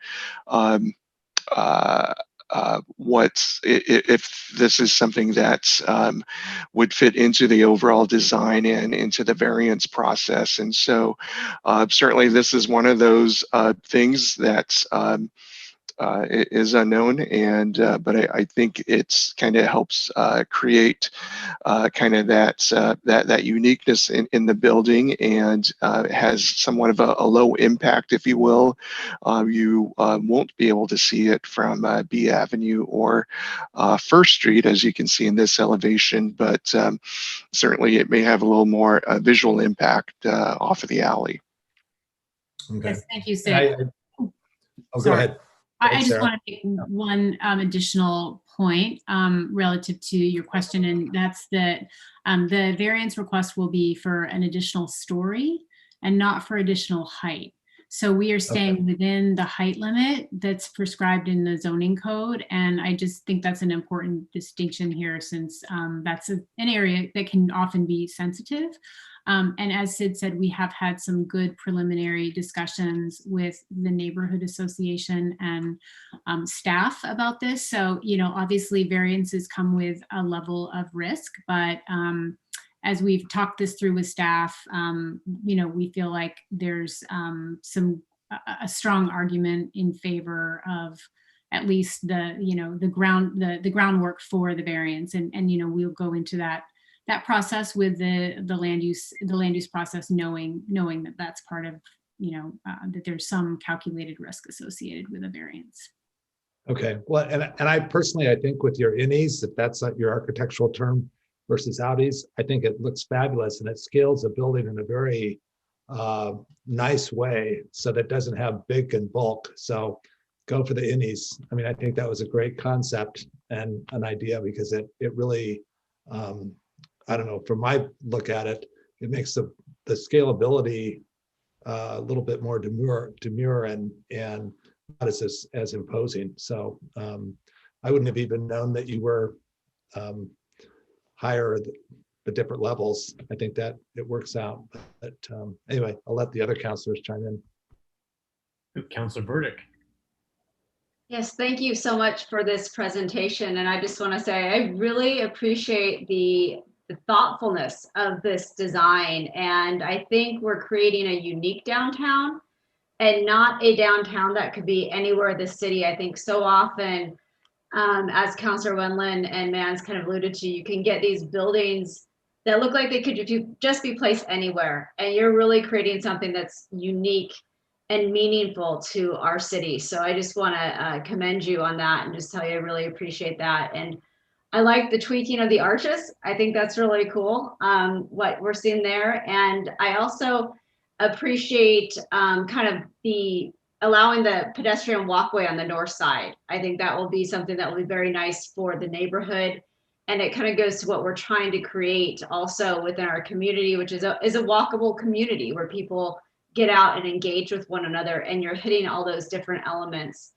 And again, kind of working with, on the lower level, you didn't really mention it, but you've pulled back some of the storefronts on the lower level as well and planted some greenery between the different storefronts. And I think that really adds to the building and softens it. So again, it just makes it more approachable. So I just want to say, well done. I think this is great. I kind of look forward to how you tweak it moving forward and look at maybe different colors of windows and seeing how that may or may not change over the course of the next few months. But I really, again, just commend you on your thoughtfulness. And I think you chose great inspiration with your architects, with Pipes of Boise. I personally really like them. So I'm a little biased there, but nice job. Thank you, Councilor. Councilor Wynn.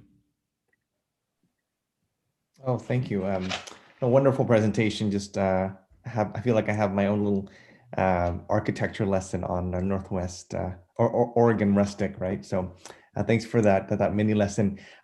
My question was on this particular hotel building. When I see stucco, I'm reminded of what happened with the city hall. So hopefully in the past few decades, the technology has improved, and we won't have a repeat of what we had at City Hall. So I'm assuming that it's a different material that looks like stucco, but it's more durable, easier to maintain. So that was just my comment. Yes, Councilor, thanks for that comment. the stucco has really kind of gotten a bad name over the last couple of decades because of some inventions of some synthetic stucco products that are actually foam based. But we definitely want to avoid anything that would need to be stripped off the building in the next few years. So you're correct in that we have actually selected stucco because of its durability, and we will avoid any kind of less expensive artificial stucco products. We do propose stucco products that are time tested, that we have done in the city of Portland and have with UDP, in fact, and have stood the test of time. So we are confident that we will not be stripping this cladding material off anytime soon. Excellent, thank you. Okay. Well, just echo some of those comments in support of this design. You all have, we spoke offline, and I think you did a great job. The inspiration you drew from the fact that we are, as Councilor Burdick said, creating this unique downtown where we're being able to apply these uniform standards, but in a way that create spaces that really differentiate from one another, and add to the variety that we like. And of course, it's the people that add the value, and I'm hoping that it's spaces like this that are not only diverse in their look and function and types of spaces they have, but will attract that same that same value to the downtown and the people that come, and it's another kind of door opening, I guess, to our downtown. And this seems like something we'd really be proud, to have at our entrance. And it's done a good job meeting its kind of objective as an anchor there in the downtown. So kudos to you all. And with that, I'd like to make a motion that we endorse the conceptual design plans and drawings. Second. Is there any further discussion? Just to put on the record again that this is not a determination of its compliance with the underlying zone and overlay zone standards. Thank you, Mr. Boone. Okay, Ms. Linder, can you call a roll, please? Yes, Chair Buck, Yes. board members and Boop, Yes. Mans, Yes. Nguyen, Yes. Wenlin, With excitement, yes. Burdick, Yes. and Rapp. Yes. Thank you. Motion passes 7-0. Okay. Ms. Zahn and the Hacker Design team, thank you all for your work. Thank you for being here tonight. Always good to seeing you again in the future. Thank you so much. For the staff report, we appreciate your support of the project. Thank you all. Thank you. We'll see you all soon. See you soon. Thank you. Thank you. And Sid, that was a good thumbs up for your staff. That's really appreciated. Thank you. I appreciate the comment.